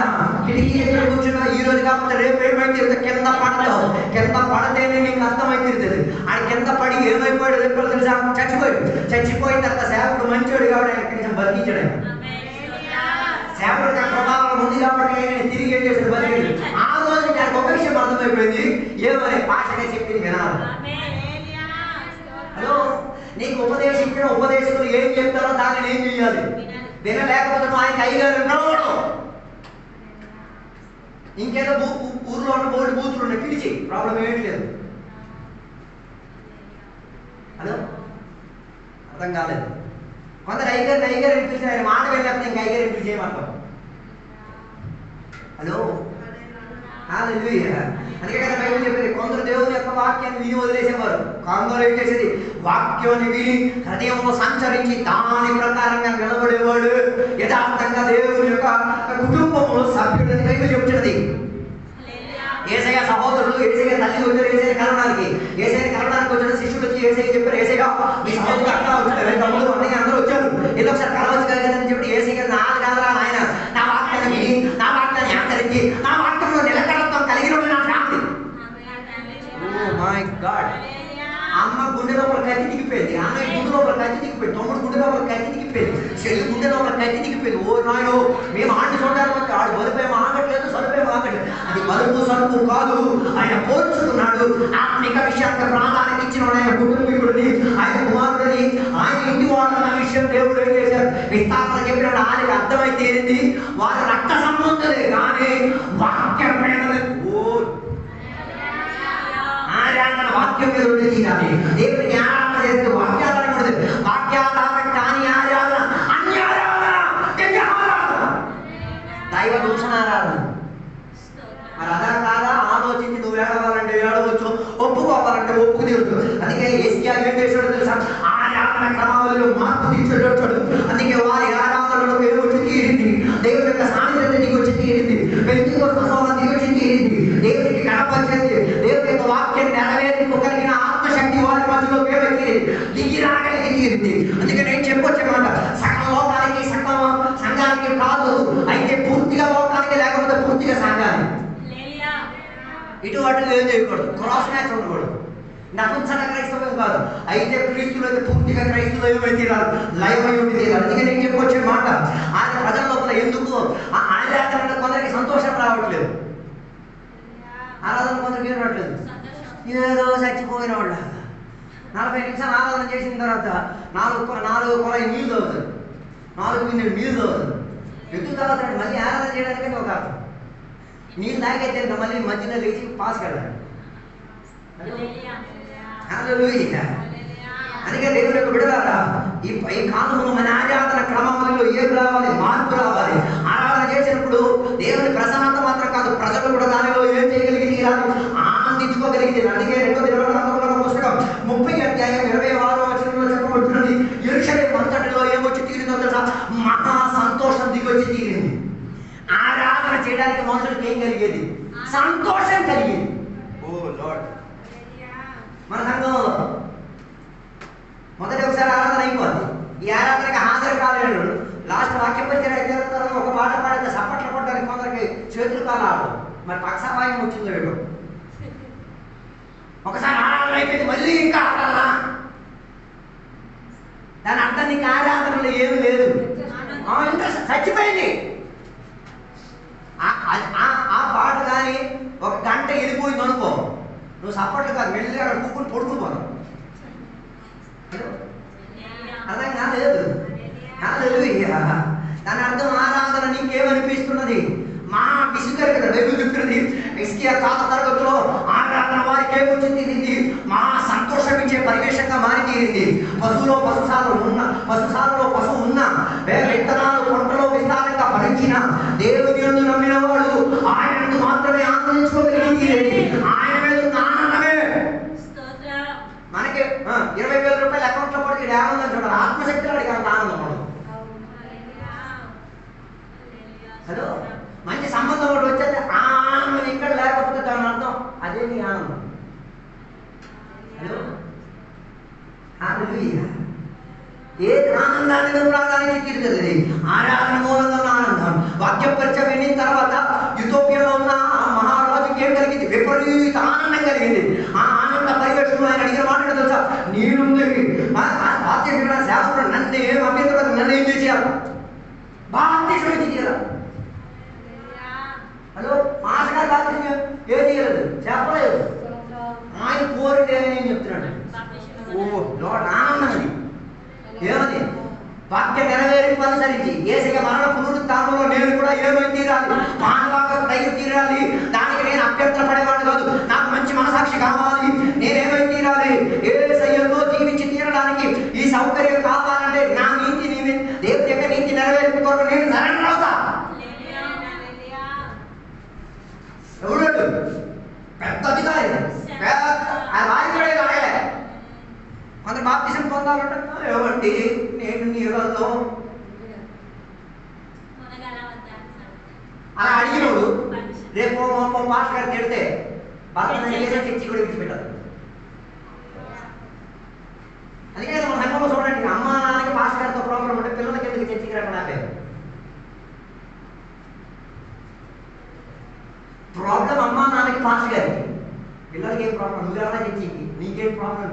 పిల్లలు కూడా ఏం చెప్పారు? నువ్వే పోతున్నావు, మేము వెళ్ళట్లేదు, నువ్వు వెళ్ళట్లేదు, నువ్వు సత్తున్నావు, వాడికి కూడా సమాధి ఎక్కిస్తున్నావు. హల్లెలూయా. అందుకే నేను చెప్పుకొచ్చేమాట దేవునికి బిడ్డలారా, ఆరాధన క్రమావళిలో ఏం రావాలి? మార్పు రావాలి. హిజ్కియా మార్పు తెచ్చుకు తీరాడు. ఆరాధన ఎక్కడ ఉండి తీరాలి? నీ ఇంటికాడ నుండి తీరాలి. నువ్వు ఎక్కడ దూకేది గెంటేది, నీ పిల్లల ఇంటికాడ దూకేది కూడా కనబడాలి. నీ ఇంటికాడ లేనిది ఎక్కడ వచ్చేసి ఏం చేయకూడదు, రొత్తకూడదు. నీ ఇంటికాడ చెప్పలేని అల్లేది ఎక్కడొచ్చి చెప్పకూడదు. నీ ఇంటికాడ ధ్యానించలేని వాక్యం ఎక్కడొచ్చి ఏం చేయకూడదు. అదో నేను ఊర్లో ఉన్న పేడ పిటుకులు అన్నీ కూర్చొని వచ్చేసి ఎక్కడికి వచ్చి వాక్యం చెప్తే మీరు ముక్కు మూసుకోకుండా వాక్యం వింటారేంటి? హలో, అర్థం కాలేదు. లోకంలో ఉన్న సుఖాలన్నీ అనుభవించుకొచ్చి ఎక్కడికి వచ్చి వాక్య పరిచయం చేస్తే ముక్కు మూసుకొని వింటారు. 90% మంది వాక్యం చెప్పడం ముక్కు మూసుకొని వింటున్నారు. హలో, ఎందుకు? ఆ దుర్వాసన వస్తుంది కాబట్టి. హలో, అందుకే ఆ పరిస్థితికి ఎప్పుడు చేసే వారికి పరిచయం చేసే వారికి ఏం వచ్చేది? విసుకొచ్చి రాళ్ళతో కొట్టడానికి ఎంత కసి వచ్చి తీరేది, అవకాశం కోరేవారు. కానీ దేవుడు అనుమతించలేదు కాబట్టి వారు ఏం చేయలేదు, ఏ సైకి ఏం చేయలేదు, రాళ్ళతో కొట్టి చెప్పలేదు. నేను చెప్పుకొచ్చే మాట, నీకు విసుకొచ్చి తీరుతున్నాను, మహా ఆనందం ఇచ్చి తీరుతున్నాను. ఆరాధన నీకు మహా ఆనందం ఇస్తున్నాడా? సువార్తకి వెళ్ళే విషయం నీకు ఆనందం ఇస్తున్నాడా? పరిశుద్ధ వ్యవహారం వెళ్ళి ఆరాధన రాకపోతే ఆనందం అనిపిస్తుందా? అది ఆనందం. అమ్మయ్య కానీ మళ్ళీ ప్రార్థన కూడా చేశారు. వేసి రక్తంలో బంధించి ప్రార్థన చేస్తారు. మా పాస్టర్ గారు అడగకూడదు, ఆయన పళ్ళు కట్టుకేసి మూసేయాలి. ఏం పిచ్చి పిచ్చి ప్రార్థన చేస్తారు. నా చెబుతారా? నేను విన్నాను. పాస్టర్ గారు ఏం చేయకూడదు, అడగకూడదు. నేను లేటుకు వచ్చిన ఎవరు అడగకూడదు, నోరు బాధించారా? ఆయన అడగడం. అక్కడ అన్నీ ఏమై ఉంది, చెప్పి తీరాలి. ఈ పక్కటి ఆలోచించుకు తీరు. ఎక్కడ ఒకలాగా అక్కడ ఒకలాగా కాదు, అక్కడ ఎలాగో ఎక్కడ కూడా అలాగే తీరాలి. ఒక మాట లాగర చెప్పే జంత పొచ్చర దగ్గర సంత బయట ఉన్నా లోనున్నా ఒకే రీతికి ఉండాలి. ఎక్కడ ఉన్నాడు నటించేసి బయటికి వెళ్ళిన తర్వాత తారుమారై తిరగడం కాదు. ఉంటే వాస్తవికంగా ఉండాలి. ఆచారంలో ఏ నుండి తీరాలి, ఆనంద పరివేశం నుండి తీరాలి. ఆనందం రావాలి. వాక్య పరిచయంలో ఆనందం రావాలి. సువార్త చేసే దాంట్లో ఆనందం రావాలి. రోగులను పరామర్శించడానికి వెళ్ళినప్పుడు ఆనందం రావాలి. వేదన బట్టి దేవుని కొరకు పరిచయం చేసిన ఆనందం రావాలి. ఎక్కడి నుంచి వైజాగ్ నుంచి ట్రైన్ ఎక్కేసి వెళ్ళారు. ట్రైన్ కాస్త ఆలస్యం అయ్యేసరికి చెమటలు కాలిపోయి విరక్తి ఎక్కి చిరకైపోయింది. సోదరు ఎక్కడి నుంచి 205 కిలోమీటర్లే ఎక్కడికి వైజాగ్. ఇంకా సౌకర్యం చెందేటట్టుగా దేంట్లో కూర్చున్నారు. ఊపుకోవడానికి సీట్ అయినా దొరికింది. బండి 10కి రావాల్సింది 11:30 వచ్చింది. చిరాకు చూడాలి ఒక్కొక్కటి. హలో, ఆ సిరాక పెట్టిన ఆరాధన ఆ రోజు ఏం దిగలేదు, ఆత్మశక్తి దిగలేదు, వాక్య పరిచర్య చెప్పారు, ఏం ఎక్కలేదు. హలో, ఏం ఆరాధన చేస్తున్నాం? ఆ ఇంటికల్లో ఎందుకు ఆరాధన పెట్టించారు? సంఘ బిడ్డలు అందరూ రావడం వల్ల మహా సంతోషం. ఆ ఇంట్లో ఏం చేస్తుంది, నా వ్యాపారం చిక్కిరుతుంది. కానీ ఈయన వచ్చేది ఏం తెలుసా, సంతోషం ఏం కాదు. అక్కడ ఉన్న పరివేశంలో ఆ ఇంట్లో సచ్చినట్టుగా ఈయన వచ్చినాడు. ఆలోచించండి. నీ మూలంగా కుటుంబానికి ఏమి దొరికి తీరుతున్నది? నీ సాన్నిధ్యత మూలంగా, నీ ఆరాధన మూలంగా, నీకు స్తోత్రం, నీ వారి ఇంటికి వచ్చి స్తోత్రం చెప్పడం మూలంగా నీకు ఆ ఇంటి వారి పట్ల ఇచ్చేదేమో ఉన్నది. ఒకసారి ఏం చేయాలి ఆలోచించండి. వీటన్నిటికీ నీవేం చేయాలి, లెక్క అప్పచెప్పి తీరాలి. అందుకే నేను చెప్పొచ్చే మాట, నీతి మంతులు చేసే పని, నీతి మంతులు చేసే నీతి క్రియలు ఇతరులకు ఆనందం ఇప్పించేటట్టు నుండి తీరాలి. అందరికీ ఆరాధన చేసి ప్రోత్సాహం ఇచ్చి తీరాలి. అందుకే బైబిల్ చెప్పిన ఒక మాట, మీరు కానీ దేవునికి స్తుతించలేకపోతే దేవుడు ఎవరిని ఉపయోగించి తీరచ్చు? పాలు తాగుతున్న శిశువులను దేవుడు ఉపయోగించి తీరచ్చు. దాని అర్థం పాలు తాగే శిశువు కేకేసేనా ఎవరికి ఆనందం రాదు, అనాత్మికులకు ఆనందం రాదు. అందుకే కదా చర్చిలో ఒక పసిపారుడు మాట్లాడడానికి కూడా లేచి ఆలేలే సూత్రం చెప్తే వాడు సూత్రం చెప్పే శక్తిలో నువ్వు సూత్రం చెప్పలేకపోతే ఆడు నీకన్నా సూత్రాలను చేస్తాడు. అర్థం కాలేదు. అది చూసి నీకు సరదా అనిపిస్తుందంటే ఆ వేదన పడాలి. ఆడి చేసిన ఆరాధన నాకు రావట్లేదంటే నేను ఆడికంతా ఎంత బ్యాక్ బోర్డ్ లో ఉన్నాను. అందుకే ఇంకొకటి విచారణ చేసుకోండి. నీ ఆరాధన ఏమైంది తీరాలి? హిజ్కియా కలిగిన ఆరాధన ప్రక్రియ ప్రజలకు మార్పించుకోగలిగి తీరాలి. నాకు కొద్దిగా చెప్పిన మాట, ఏ విశ్వాసంలో ఏమైంది తీరాలి? కట్టబడే స్థాయి. నెహెమ్యా గ్రంథం 8వ అధ్యాయం 10వ వచనం చదివినప్పుడు నీతియుక్తంగా పరిపాలన చేసిన నెహెమ్యా ఏం చేశాడో తెలుసా? ఇశ్రాయేలు ప్రజలని విశ్వాసంలో ఏం చేసుకోగలిగి తీరాడు? బలపరచగలిగి తీరాడు, నిలబెట్టుకోగలిగి తీరాడు. ఎందుకలా జరిగిన నెహెమ్యా గ్రంథం అందరూ కలిపి సొంత దేశాన్ని విడిచి ఎక్కడికి వెళ్ళిపోయి తీరారు. వేరే దేశానికి పరదేశులుగా వెళ్ళిపోయి తీరకి వారు బలవంతంగా వెళ్ళిపోయారు. కొందరు ఇష్టపూర్వకంగా వెళ్ళారు, కొందరు బలవంతంగా వెళ్ళిపోయి తీరారు. కానీ అక్కడికి వెళ్ళిన తర్వాత వారికి బబులోను దేశంలో వారికి మంచి మంచి ఉద్యోగాలు దొరికింది, మంచి మంచి సౌకర్యాలు దొరికింది, మంచి మంచి సదుపాయం దొరికింది. కానీ సొంత ఊళ్ళో యెరూషలేములో ఏమై తీరింది? ఆరాధనాలయం లేదు, ఆలయం విరిగిపోయింది, ఆరాధన జరగట్లేదు, బలియార్పణలు లేదు, దేవునికి సేవించే వారే లేదు, దేవునికి మహిమపరిచే యాజకులు లేదు, దేవుని కొరకు నిలబడే వాళ్ళందరూ కూడా దొంగలైపోయారు. దేవుని యొక్క ఆరాధన ఆలయం ఏమైంది? పశువులకి తిరిగే సారగామానికి తిరిగింది. ఇది వచ్చి ఎవరు చెప్పారో తెలుసా? యెరూషలేములో ఉన్న సద్భక్తులు కొందరు వచ్చి చెప్పేసరికి నెహెమ్యాకు ఏం కలిగింది? వేదన కలిగింది. ఎందుకు వేదన కలిగింది? ఏ ఆలయంలో దేవుని మహిమకి వచ్చేది? ఏ ఆలయంలో ఉన్న సరుకులు దేవుని యొక్క ఆజ్ఞ చొప్పున చెప్పబడింది? ఏ దేవాలయం దేవుని ఆజ్ఞ ద్వారా నిలబడంతో కలిగి ఉండి తీరగలిగింది? ఏ దేవాలయంలో ఆరాధన అర్పణలన్నీ కూడా యేసుక్రీస్తు వారిని ప్రతిబింబించి తీరేందుగా ఉన్న సాక్ష్యం ఇచ్చి తీరేది? అవన్నీ పగిలిపోయే ప్రక్రియలో ఉన్నప్పుడు ఆయనకి ఏం కలిగింది? వేదన కలిగి వచ్చి తీరింది. అందుకే ఆయన ఏం చేశాడో తెలుసా? మరలా దానిని తిరిగి కట్టి తీరడానికి ఏం చేశాడు? విశ్వాసములో బయలుదేరి తీరాడు. హలో, ఈ పగడగల నేను ఇక్కడికి వెళ్తామాట. నీ సంఘంలో ఉన్న పని ఎన్ని రోజులు ఆగి? 1 సంవత్సరం అయిపోయింది సంఘం పని. సంఘం ఒక పని ఆగిపోయి ఎప్పుడైనా అక్కడ నిలబడి వేదపడి, దేవా దీన్ని కట్టించి తీరడానికి ఒక 10,000 నా చేతికి దేవా, నేనే కష్టపడి వచ్చి దీన్ని కట్టి తీరుతానన్న ఆత్మత రావట్లేదంటే విశ్వాసంలో క్షీణించాలన్నమాట. హలో, పేదల ద్వారా మనం చేసేది అది కట్టించాలా, అది సాధించి తీరాలా, అది ఇరిగిందో చూసినప్పుడు ఏం రావా? గుండెలో పనిచే విశ్వాసం రావాలి. దేవా ఒక 10,000 మీకు దేవా కావాలంటే ఒక 10,000 కోసం ఒక 6 నెలలు చాకరీ పని చేస్తాను దేవా, 10,000 నేను తిరిగి కట్టిస్తాను దేవా. దాని ద్వారా కొందరి విశ్వాసం ఏమైతే బలం పండించారు. ఏమి అలాగే చేశాడు. ఇరిగిన దాన్ని ఏం చేశాడు? ఇక్కడ బద్దలైపోయిన డ్రమ్ సంవత్సరాలు నెలలు అక్కడ ఉన్న సంఘ పెట్టడానికి ప్రాబ్లం లేదు. వచ్చిన చెంటి వచ్చిన అనియా ఇది బాగుంది అయినా అనే డబ్బులు కావాలని నేను ఇస్తాననియా, కావాలంటే నేను చేసి పెడతాననియా. ఆయన మాటకి నాకు తోచినప్పుడు నా మనసాక్షిలో నాకే ఒక వేదన కలిగించి ఎవరు అడగలేదు, ఆయన అడుగుతాను, ఆయన కోసం నేను జీవితం. హలో, అది చేసుకురావడానికి ఎన్ని షాపులు తిరిగానో తెలుసా? అది కొనడానికి నాకు 3,000 పైలకు వచ్చాయి. లేదు, 2 తోలు కొనడానికి. ఆ తోలు 2 కొని 2 ఇక్కడ ఉపయోగించి ఎక్కడ ఉన్నది విక్రాంపురం సంఘటన ఇచ్చి వారి డోలకి ఏమైపోయింది? పాడైపోయింది. అది బాగు చేసుకుని తీరేట్టుగా. దాని అర్థం ఇరిగిన దానిని విశ్వాసం ద్వారా ఏం చేసుకోగలిగాడు? తిరిగి స్థాపించు. ఇది కాదు స్థాప్యం. ఇరిగింది చూసినా హలో, దాని అర్థం నువ్వు నెహమ్యా కాదు, నీ పరిచర్య నెహమ్యా లాంటి పరిచర్య కాదు. ఇగ్నోరింగ్ ఎవ్రీథింగ్, అన్నింటినీ ఏం చేసేది? బయట ఒక స్విచ్ ఉంది, ఎన్నో నెలల నుంచి ఇరిగిపోయి అలాగే ఉంది. ఎవరికో ఒకటి షార్ట్ కొట్టినంత వరకు అది ఏమీ అవ్వదు, ఎవరి కంటికి కనబడదు. ఎవరికో ఒక సిద్ధు చట్టగా కట్టాలా, అప్పుడు అందరికి ఉద్రేకత ఉత్సాహం ఆనందం అన్నీ వస్తుంది. అది ఇరిగిపోయి ఉన్నది మార్చుకు తీరాలన్న మనసు ఏం చేయట్లేదు. చర్చి ఎప్పుడు తుడుతారు? బోధన తీస్తే అది కూడా చిరాకు విరక్తితో.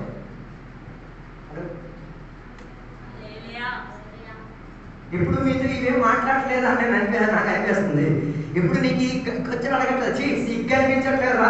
ఎవరో బలవంతంగా చెప్పినందుకు వచ్చి ఏం చేస్తాను తుడుతున్నావు అని అడగలే. దాని ఆ క్రియ నీకేం చేయట్లేదు, విశ్వాసంలో కట్టబడేటట్టుగా కనబడట్లేదు. అందుకే నేను చెప్పుకొచ్చే మాట ప్రియ దేవుడు విశ్వాసం విశ్వాసం విశ్వాసాన్ని హప్పటి కూడా తిరగడం కాదు. విశ్వాసంలో కొన్ని ఏం చేయగలిగితే కట్టగలిగి తీరాలి. దేవాలయం కట్టగలిగి తీరాలి, దేవాలయం గోడలు కట్టుకోగలిగి తీరాలి, దేవాలయంలో పరిచయం చేసిన పరిచారకులు. నెహమ్యా దేవుని యొక్క పని నిమిత్తం బయలుదేరినప్పుడు అభ్యంతరపరచడానికి ఎవరు బయలుదేరారు? యాజకుల బృందమే బయలుదేరారు. ఎవరు బయలుదేరారు? అవును, విశ్వాసంలో కట్టడానికి వెళ్తే ఎదిరించేవాడు బయటోడు కదా, లోపల ఉన్నవాడే. లోపల ఉన్న ఆత్మ పట్టిన దురాత్మే ఎదిరించడానికి వచ్చేది.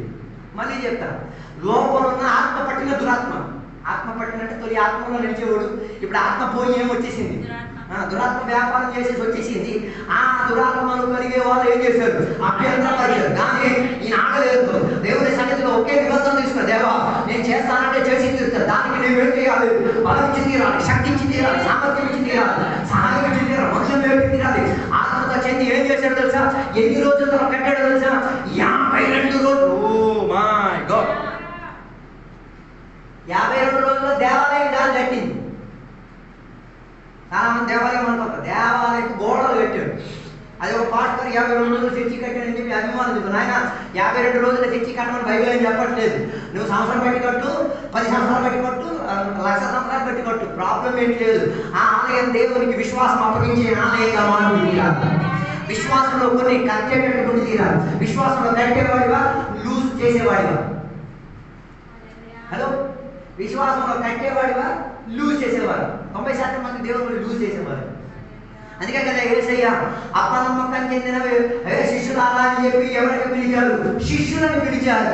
ఇప్పుడు కూడా నన్ను ఏం చేస్తున్నారు? సందేహపడుతున్నారా అని వారి విశ్వాసం లూజ్ అయిపోయిన దానిని చూచి విశ్వాసాన్ని యేసయ్య ఏం చేశారు? బలపరిచి ఈ పగటి వేళ దేవుని బిడ్డగా నీ నాయకత్వం, నీ అధికారి, నీవు చేసిన ఆర్థిక పరిచర్య ఇతరుల విశ్వాసం ఏం చేసేటటువంటిది?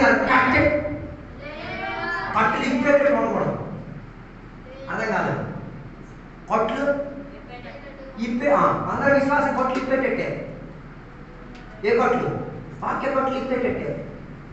వాక్యం చెప్తున్నది పెళ్లి చేసుకునేటప్పుడు ఏం చేసుకోకూడదు, పెళ్లి చేసుకునేటప్పుడు ఏం పెట్టుకోకూడదు, ముసలి డబ్బులు అడుక్కోకూడదని బయట చెప్తుంది. అది కట్నం అడగకూడదు, కట్నం మాట్లాడకూడదు, కట్నం విషయంతో కాదు ఏం చేయలేదు. అనుకో, ఇది ముందే మాట్లాడాలి. కట్టు ఏం చేస్తున్నాం? హలో, కొందరికి ఆదివారం రోజే కట్టిప్పడానికి కొందరు రెడీగా ఉంటారు.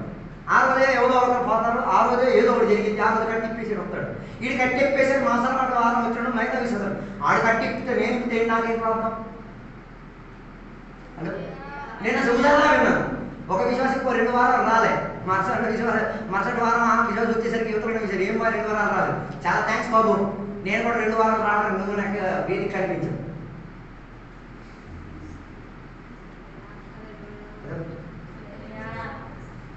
ఆయన ఈయనకి చెప్తున్నాడు ఏమని? థ్యాంక్స్ రా బాబు, నిన్న ఐదు ఏమనలేదు కదా, నన్ను కూడా ఏమన్నాడు. ఏం చేస్తున్నారు? Loosening the faith. విశ్వాసాన్ని ఏం చేస్తున్నాం? కట్టాల్సిన విషయం లూజ్. హల్లెలూయా. ఆలోచించండి, యథార్థంగా అలా కట్టు విప్పేస్తే ఏమైపోద్ది? అందుకే కదా న్యాయాధిపతుల కాలంలో రాజులు లేరు కాబట్టి, నాయకులు లేరు కాబట్టి ప్రజలు ఎలా తిరిగేవారు? విచ్చలవిడిగా తిరిగారు. విచ్చలవిడిగా అంటే యాడ్ ఏం తోచిందో అదే వారికి ఏమైపోయింది. ఎందుకలా జరగడానికి కారణం విశ్వాసంలో కట్టడానికి మనుషులు ఏమీ లేదు, లేవలేదు. హలో, ఆలోచించండి. పాస్టర్ గారు కానీ నేను కానీ లేకపోతే ఇక్కడ మీకు ఇచ్చిన విడే. హలో, ఆరాధన బోర్డు సూపర్ ఆరాధన అని అన్ని చెప్తారు, కూర్చుంటే అందులోకి ఆరాధన కాదు. ఏం చేస్తున్నారు? విచ్చలవిడి, లూజ్ చేసేస్తున్నారు. హలో, హల్లెలూయా. ఒక్కడు మాట్లాడుతాడు, నాకు వాక్య పరిస్థితి ఉండదు, నేను చెప్తాను. అరే బాబు, ఎవరో ఒకరు చెప్పేసి పని చేసేవచ్చు కదా. అర్థం కాలేదు. ఈ మధ్య నేను ఒక కథ వినడం నాకు చాలా ఆనందం కలిగింది. ఒక నక్క ఏమైంది తెలుసా?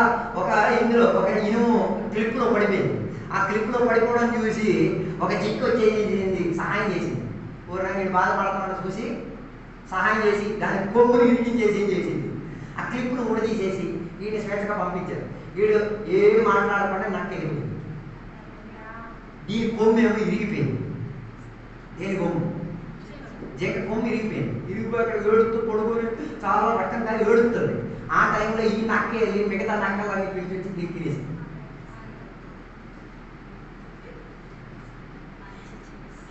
హలో, ఆ జింక ఏదో జాలిపడి ఏదో ఒక విధంగా సహాయం చేద్దామని చెప్పి దాన్ని ఏం చేసుకుంది? కొమ్మ ఎలగొట్టేసి నక్కని విడిపించింది. నక్క వెళ్ళేసి ఏం చేసిందో తెలుసా? దాని అసలు స్వభావం విడిపించింది. ఇదే కదా నేటి విశ్వాసంలో జరిగేది. నేటి ఆత్మీయతలో, నేటి ఆరాధనలో, నేటి కూటమిలో జరుగుతున్నది ఇదే కదా. ఒకడు కట్టుతో ఉన్నాడు, చూచావు, కట్టు విప్పావు, బాగానే ఉంది. ఈ కట్టిప్పినోడు కట్టిప్పేసి అక్కడ వేదన పడుతున్నాడు. ఆడి వేదనను కూడా లెక్కించుకోకుండా చివరికి ఆ నక్కలన్నీ కలిసి వచ్చి దీన్ని ఏం చేశాడు? బతుకుండగానే కళ్ళు తెలుసుండగానే ఇవన్నింటినీ ఏం చేసింది? చింపుకు తిన్నది. చింపుకు తినేటప్పుడు అనుకుని అయ్యో నేను మంచి చేసిన నాకు దొరికింది కీడే కదా, విశ్వాసంలో కట్టి విప్పంటే ఇలాగే జరిగి తీరేది, నేను చేసింది కూడా ఏమై తీరేది కీడుగా. పాట ద్వారా పాడదు, మేలు చెయ్యక నేను ఉండలేని ఆ పాట, చెయ్యలేని పాట, జరగలేని ప్రక్రియలు ఏం చేయకూడదు పాడరు. అందుకే నేను చెప్పొచ్చే మాట, విశ్వాసాల కట్లు విప్పేవాళ్ళు కాదు, విశ్వాసాల కట్లు టైట్ చేసేవాళ్ళు ఉండి తీరాలి. బెతేలులో అదే కదా జరిగి తీరింది. లూజ్ అన్న చోట్లో ఏమై తీరేది, యాకోబుని దేవుడు టైట్ చేయడానికి ప్రారంభించుకోగలిగి తీరాలి. ఈ పగటి దేవుడికి బిడలాగా నీ నీతియుక్తమైన పరిచర్య ఏం చేయాలి, విశ్వాసంలో టైట్ చేసేటట్టు ఉండి తీరాలి. విశ్వాసంలో ఏమై ఉండి తీరాలి, టైట్ అయి ఉండేటట్టు ఉండి తీరాలి. మన మాటలు చూస్తే ప్యాంట్ ఊడేటట్టుగా ఉన్న మాటలే, ప్యాంట్ లూజింగ్ చేసే మాటలే. ప్యాంట్ లూజింగ్ అంటే ప్యాంట్ గుర్తుపోయేటటువంటి మాటలు ఏం కాదు. విశ్వాసంలో బలపరిచి తీరాలి, విశ్వాసంలో నిలకడత్వం కలిగి తీరాలి. అందుకే ఒక చిన్న మాట చెప్పి నేను ముగించేసి తీరుతాను. విధవాళ్ళ స్త్రీ కళ వేసుకోవడానికి వెళ్ళినప్పుడు ఎవరు కలిశాడు, ప్రవక్త కలిశాడు. ప్రవక్త కలిసినప్పుడు అప్పుడున్న పరివేశం ఏంటిది, వర్షాలు లేవు, నీళ్లు లేవు, సౌకర్యాలు లేవు, పంటలు లేవు. అలాంటి ఒక ప్రక్రియలో ఈ అమ్మాయి అక్కడికి బయలుదేరింది, కళ వేసుకోవడానికి బయలుదేరింది. ఎవరు కలిసారు, సేవకుడు కలిసాడు. సేవకుడు కలిసినప్పుడు సేవకుడు అయితే అమ్మా కాస్త మంచిగా తీసుకురామ్మా అని చెప్పారు. వెంటనే సేవకుడు ఆవిడ మంచిగా చేయడానికి వెళ్ళినప్పుడు సేవకుడు ఏం చెప్పాడు తెలుసా, అమ్మా వెళ్ళినప్పుడు ఏం చేయాలి, ఒక అప్పం కూడా తీసుకుంటా. అప్పం అడిగితేనే స్టోరీ చెప్తారు, మనం అడగకపోతే స్టోరీ మనం. హలో, బైబిల్ అక్కడ చెప్తున్న ఒక మాట, సరాఫాతులో నేను ఒక విధవరాలని ఏం చేశాను, సిద్ధపరిచాను. అంటే దాని అర్థం దేవుడు సిద్ధపరిచారంటే సేవకుడిని దేవుడే పంపించింది. అక్కడ చెప్పిన దేవుడు ఇక్కడికి చెప్పుకుండదా, ప్రవక్తకి చెప్పిన దేవుడు విధవరాలకి చెప్పుకుంటారా, లేకపోతే రాయగలరా. సరాఫాతులో నేను ఎవరిని సిద్ధపరిచాను, ఒక విధవరాలని సిద్ధపరిచాను. ఆమె ప్రస్తావన సువార్తంలో కూడా చెప్పబడుతున్నది. బోల్డ్ మంది విధవరాలు ఉన్నా, సరాఫాతులు ఉన్న ఆ విధవరాలనే యేసయ్య కూడా ఏం చేసింది, పలికి తీరింది. దాని అర్థం ఈ ఆమె ఇంటికి ప్రవక్త రాకమునిపై ఏం చెప్పబడి ఉంటుంది, సందేశం చెప్పబడి ఉండి తీరుతుంది. కానీ సేవకుడు వస్తే కొందరికి ఏమవుతాయి, స్టోరీలో మన దగ్గర కూడా కొన్ని విధవరాలు ఉన్నాయి, స్టోరీలు చెప్పే విధవరాలు. కరువు కాలం తెలుసు, ఇంట్లో రొట్టె లేదన్నది తెలుసు, తినడానికి ఏం లేదన్నది తెలుసు, ఉన్నది చివరిదే అన్నది తెలుసు. అయినప్పుడు ఆమె ఏం చెప్తున్నది వెంటనే ఏం చేసింది తెలుసా, ఆ కథలన్నీ చెప్పింది. చెప్పిన సేవకుడిని ఆ కథ నువ్వేది చెప్పావు కదా అది నాకు ముందు తెచ్చించి. ఆమె ఇంటికి వెళ్ళింది, ఎంత మంచి మనస్తత్వంతో వెళ్ళి ఉంటాడో. ఆ ఇంటికి వెళ్ళి ఇంట్లో ఒకే ఒక కుమారుడు, ఆయనకి ఇవ్వాల్సిన రొట్టి ఎవరికి ఇచ్చి తీరాడు, విసుగు పోకుండా చిరాకు పడకుండా. మనలో అయితే దాంట్లోనే మొత్తం చిరాకు మొత్తం పెట్టేస్తారు పాస్టర్ గారు. 90% కూడా చిరాకుతోనే చేసేది, ఒత్తాడికి తినాలి, అంత తక్కువ తిన్నాడు. సేవకుడు వచ్చింది దేనికి, ఆ సంవత్సరానికి కావాల్సిన కరువు కాలం తీరేంత వరకు ఏమై తీరాలి, మాట ఇచ్చిన దేవుడు, పోషించే దేవుడు అని ఏమైతే విశ్వాసంలో కట్టి బలపరిచి తీరడానికి. ఆమె అర్థం కాలేదు, ఈ కరువు కాలం నన్ను ఆత్మహత్యకు గురి చేసేదేమో, ఈ కరువు కాలం నా విశ్వాసాన్ని క్షీణింపజేసేదేమో అనుకుంది. కానీ దేవుడి ఆశీర్వాదం తెలుసా, ప్రవక్తని పంపింది నీ విశ్వాసాన్ని రీటైట్ చేయాలి, నీ విశ్వాసంలో నిలకడపగలిగింది. మిగతా ఇంటి పరిస్థితి నాకు తెలియదు, కానీ నీ ఇల్లు మాత్రం, నీ కుటుంబం మాత్రం, నీ స్వజనులు మాత్రం ఏం చేస్తారో తెలుసా, ఈ కరువు కాలం అంతా విశ్వాసంతో టైట్ అయ్యి నీ కుటుంబం తిని తిరుగుతాదని. చివరి మాట, మనం ఒక ఇంటికి వెళ్ళి విశ్వాసం టైట్ చేస్తామా చూస్తామా. ఇంట్లో రొప్పుడికి పెట్టుంటారు, ఆ అమ్మ కష్టపడి 12 గంటల నుంచి కష్టపడి బిర్యానీ వండుకొని ఉంటుంది. కాదు ఎక్కువ అయిపోయింది, ప్రాబ్లం ఏమైంది, చెంచే కదా ఆలేమైనా రోబోట లెక్కలు చూడడానికి అటు ఇటు అయిపోయి ఉంటుంది. కారం ఎక్కువ ఏంటి తక్కువ ఉంటుంది. ఆ అమ్మ చేసిన ప్రయాసం గుర్తుంటారు. కారం ఆ అమ్మ చూసినట్టు ఎలా బాధపడుతుంటుంది. విశ్వాసంలో కట్టేసి వచ్చావా, ముడిపేసి వచ్చావా. హలో, ఆ అమ్మ కావాలంటే ఏ హోటల్ కాడ ఇచ్చేసి 10 రూపాయలు బిర్యానీ తెచ్చి ఇచ్చిరా అని చెప్పే స్తోమత అనుకున్నా, అలా చెప్పలేదు. హలో, 10 రూపాయలు ఇచ్చేది ఎంత, ఎక్కువ అయితే 2000 రూపాయలు కొంచెం ఎక్కువ అండి. చెయ్యలే, నా విశ్వాసం కోసం, నా బిడ్డల కోసం, నా పిల్లల కోసం, నా కుటుంబీకుల కోసం నేనేం చేస్తాను, ప్రయాసపడి ఓటు తీసి ఇస్తాను. ఎందుకు, వాటి విశ్వాసంలో టైట్ అయ్యి తీరాలి. అలాంటప్పుడు కాస్త కాలం ఎక్కువ ఇక్కడ అమ్మ పర్లేదమ్మా చాలా బాగానే ఉంది. ఆ కాలానికి ఏం చెప్పారు, ప్రదర్శన పరచకుండా అమ్మ సూపర్ అయింది, నెక్స్ట్ టైం నేను కూడా వస్తాను నీకు సాయం చేయడానికి. హలో, అలా సయ్యూత నుంచి విశ్వాసంలో టైం చేయండి. అప్పుడు ఆమె ఇంకా వంటకాలు చేయడానికి ప్రయత్నం ఇది అలా లేదు. ఈ కాలం అని చూపించే వంట చేసేవాడికి మరుసటిసారి వంట చేయడానికి బుద్ధి రాదు. వాస్తవంగా నేను చెప్పేది. హలో, ఆలోచించండి. ఏ రీతి కలిగిన ఆనందం ఇచ్చి తీరుతున్నాం. ఒక ఇంటికి వెళ్తున్నాం, అది మీకోసం ఎంత ప్రయాసపడుతున్నారు. అది నీ విశ్వాసాన్ని ఏం చేసేటట్టుకుంటుంది, టైట్ చేసేటట్టు ఉంటారు. నెహెమ్యా విశ్వాసాన్ని యూజ్ చేసేవారు ఉన్నప్పుడు కూడా ఏం చేసాడు తెలుసా, విశ్వాసంతో టైట్ చేసేసి మరలా దేవాలయాన్ని తిరిగి కట్టించేసి ఆరాధన యొక్క పునఃస్థాపన చేసేసి విశ్వాసం చిరకాలం ఉండాల్సింది, విశ్వాసం ఇతరులకు పంచిపెట్టేది. విశ్వాసం ద్వారా ఏం చేశారు, నాయకులను అధికారులను టైట్ చేసేసి ఏం చేశారు తెలుసా, ప్రజలకు ఆనందాన్ని ఇచ్చుకోగలిగారు. దానికి నెహెమ్యా జీవితం నుంచి డబ్బు తీయాల్సి వచ్చింది. ఆయన ప్రయాసం ఉపయోగించాలి, బుద్ధిని ఉపయోగించాల్సి వచ్చింది. ఆయన సమయం, ఆయన ఉద్యోగం నుంచి ఏం చేయాలి వచ్చింది, టైం ఏర్పరచుకోవాల్సి వచ్చింది. ఉద్యోగం చేసినప్పుడు ఏం చేశాడు, సెలవు అడిగేసి వచ్చి ఇక్కడ పని చేశాడు. ఓ మై గాడ్, ఏం అడిగేసి వచ్చి రాజు దగ్గరికి అయ్యో నాకు ఏం కావాలి, సెలవు. ఏ విషయంలో సెలవు? మా దేశంలో అన్ని ఏమైపోయింది, విశ్వాసం చందవిత్తమైపోయింది. దాన్ని తిరిగి కట్టడానికి నేనేం చేయాలి, వెళ్ళి తీరాలి. నా ప్రజల కొరకు నేనేం చేయాలి, నేను వెళ్ళకపోతే వారి విశ్వాసం ఏం కాదు, బలపడి తీరదు, వారి ఆనందానికి తిరిగి రాదు. అందుకే నేను అక్కడికి వెళ్ళి తిరిగి కట్టి ప్రజలకు మనలో ఏం చేశాడు, తిరిగి ఆనందాన్ని ఇచ్చాడు, తిరిగి జ్ఞాపకశక్తి దిగడానికి వేదించాడు, తిరిగి ఆనందాన్ని చేయడానికి. అందుకే చదివిన వాక్యంలోకి తిరిగి వస్తున్నాం. సామెతల గ్రంథం 29:2 చెప్తున్నమాట, నీతియుక్తంగా పరిచయం చేసిన వాడు మనుషులకు ఏమి చెందిన ఆనందాన్ని చెందిస్తాడు. దుష్టత్వం చెందిన వాడు ప్రభుత్వం చేసేది ప్రజలకి వేదన, దుఃఖం, అంత బాధగా ఇచ్చే ప్రక్రియ. ఈ పగటి వేళ ఏ ప్రక్రియను నీతి మంత్వాన్ని నడిపించుకు తీరుతున్నావు. ఈ పగటి వేళ విచారణ చేసుకు తీరుతూ నిజంగా దేవుడు నీ హృదయంలో మాట్లాడి తీరితే, నిజంగా ఈ వాక్యం నీ జీవితంలో క్రమావళి సరై తీరాలని ఒప్పించి తీరుతే, ఈ పగటి వేళ దేవుని యొక్క సన్నిధిలో ఒప్పుకుందాం, ప్రార్థన చేసుకుందాం. పరిశుద్ధ మహోన్నత దేవానికి వందనాలు తెలియజేస్తున్నాం. దేవా, నీవు చెప్పిన మాట, నీ వాక్యాన్ని నేను చెప్పిన అనుసరించి నీవు చెప్పిన వాక్య సందేశాన్ని ప్రజలకు నేను అందించాను. దేవా, ఎందరో దాన్ని అంగీకరించారో లేదో నాకు తెలియదు. దేవా, నేను నీ వాక్యాన్ని నేను బోధించి తీరాను. దేవా, దానికి ఉన్న పరిస్థితి వారి జీవితంలో మానవను పొందుతుంది, వేదన పడికి ఏడ్చి అంగవాల్చి దేవుని యొక్క సన్నిధిలో ఒప్పుకుని వాటి యొక్క పరిస్థితిని చేసుకునేడానికి అవకాశం దయచేయండి.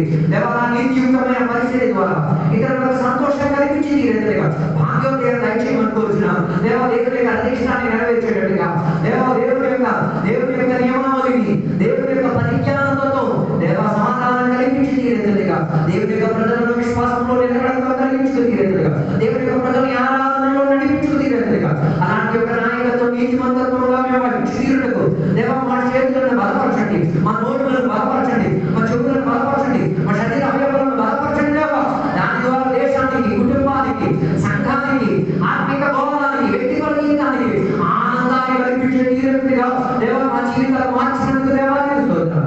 ఎంతసేపు వాక్యోపదేశం ద్వారా మాతో మేము మాట్లాడినందుకు దేవాన్ని స్తోత్రం. వాక్యం మా జీవితంలో దేవా కొన్ని సిద్ధాంతములను బద్దలుకొట్టి కొన్ని ప్రక్రియలో వాక్యం ద్వారా పరిస్థితి చెంది తీరడానికి, బాగుపడేవాడిగా ఉండి తీరడానికి దేవ సహాయపరిచేయమని కూర్చున్నాం. దీవెనతో నింపినందుకు దేవానికి స్తోత్రం, సహాయపరిచినందుకు దేవానికి స్తోత్రం. యేసు నామములో నిబడుతున్న తండ్రి, ఆమేన్. తండ్రి కుమారుడు పరిశుద్ధాత్మ సహవాసం ఇప్పుడు ఇక్కడ వచ్చిన సర్వభక్తులు దేవానికి కూడా ఆమేన్. దేవుడు దీవించుగాక.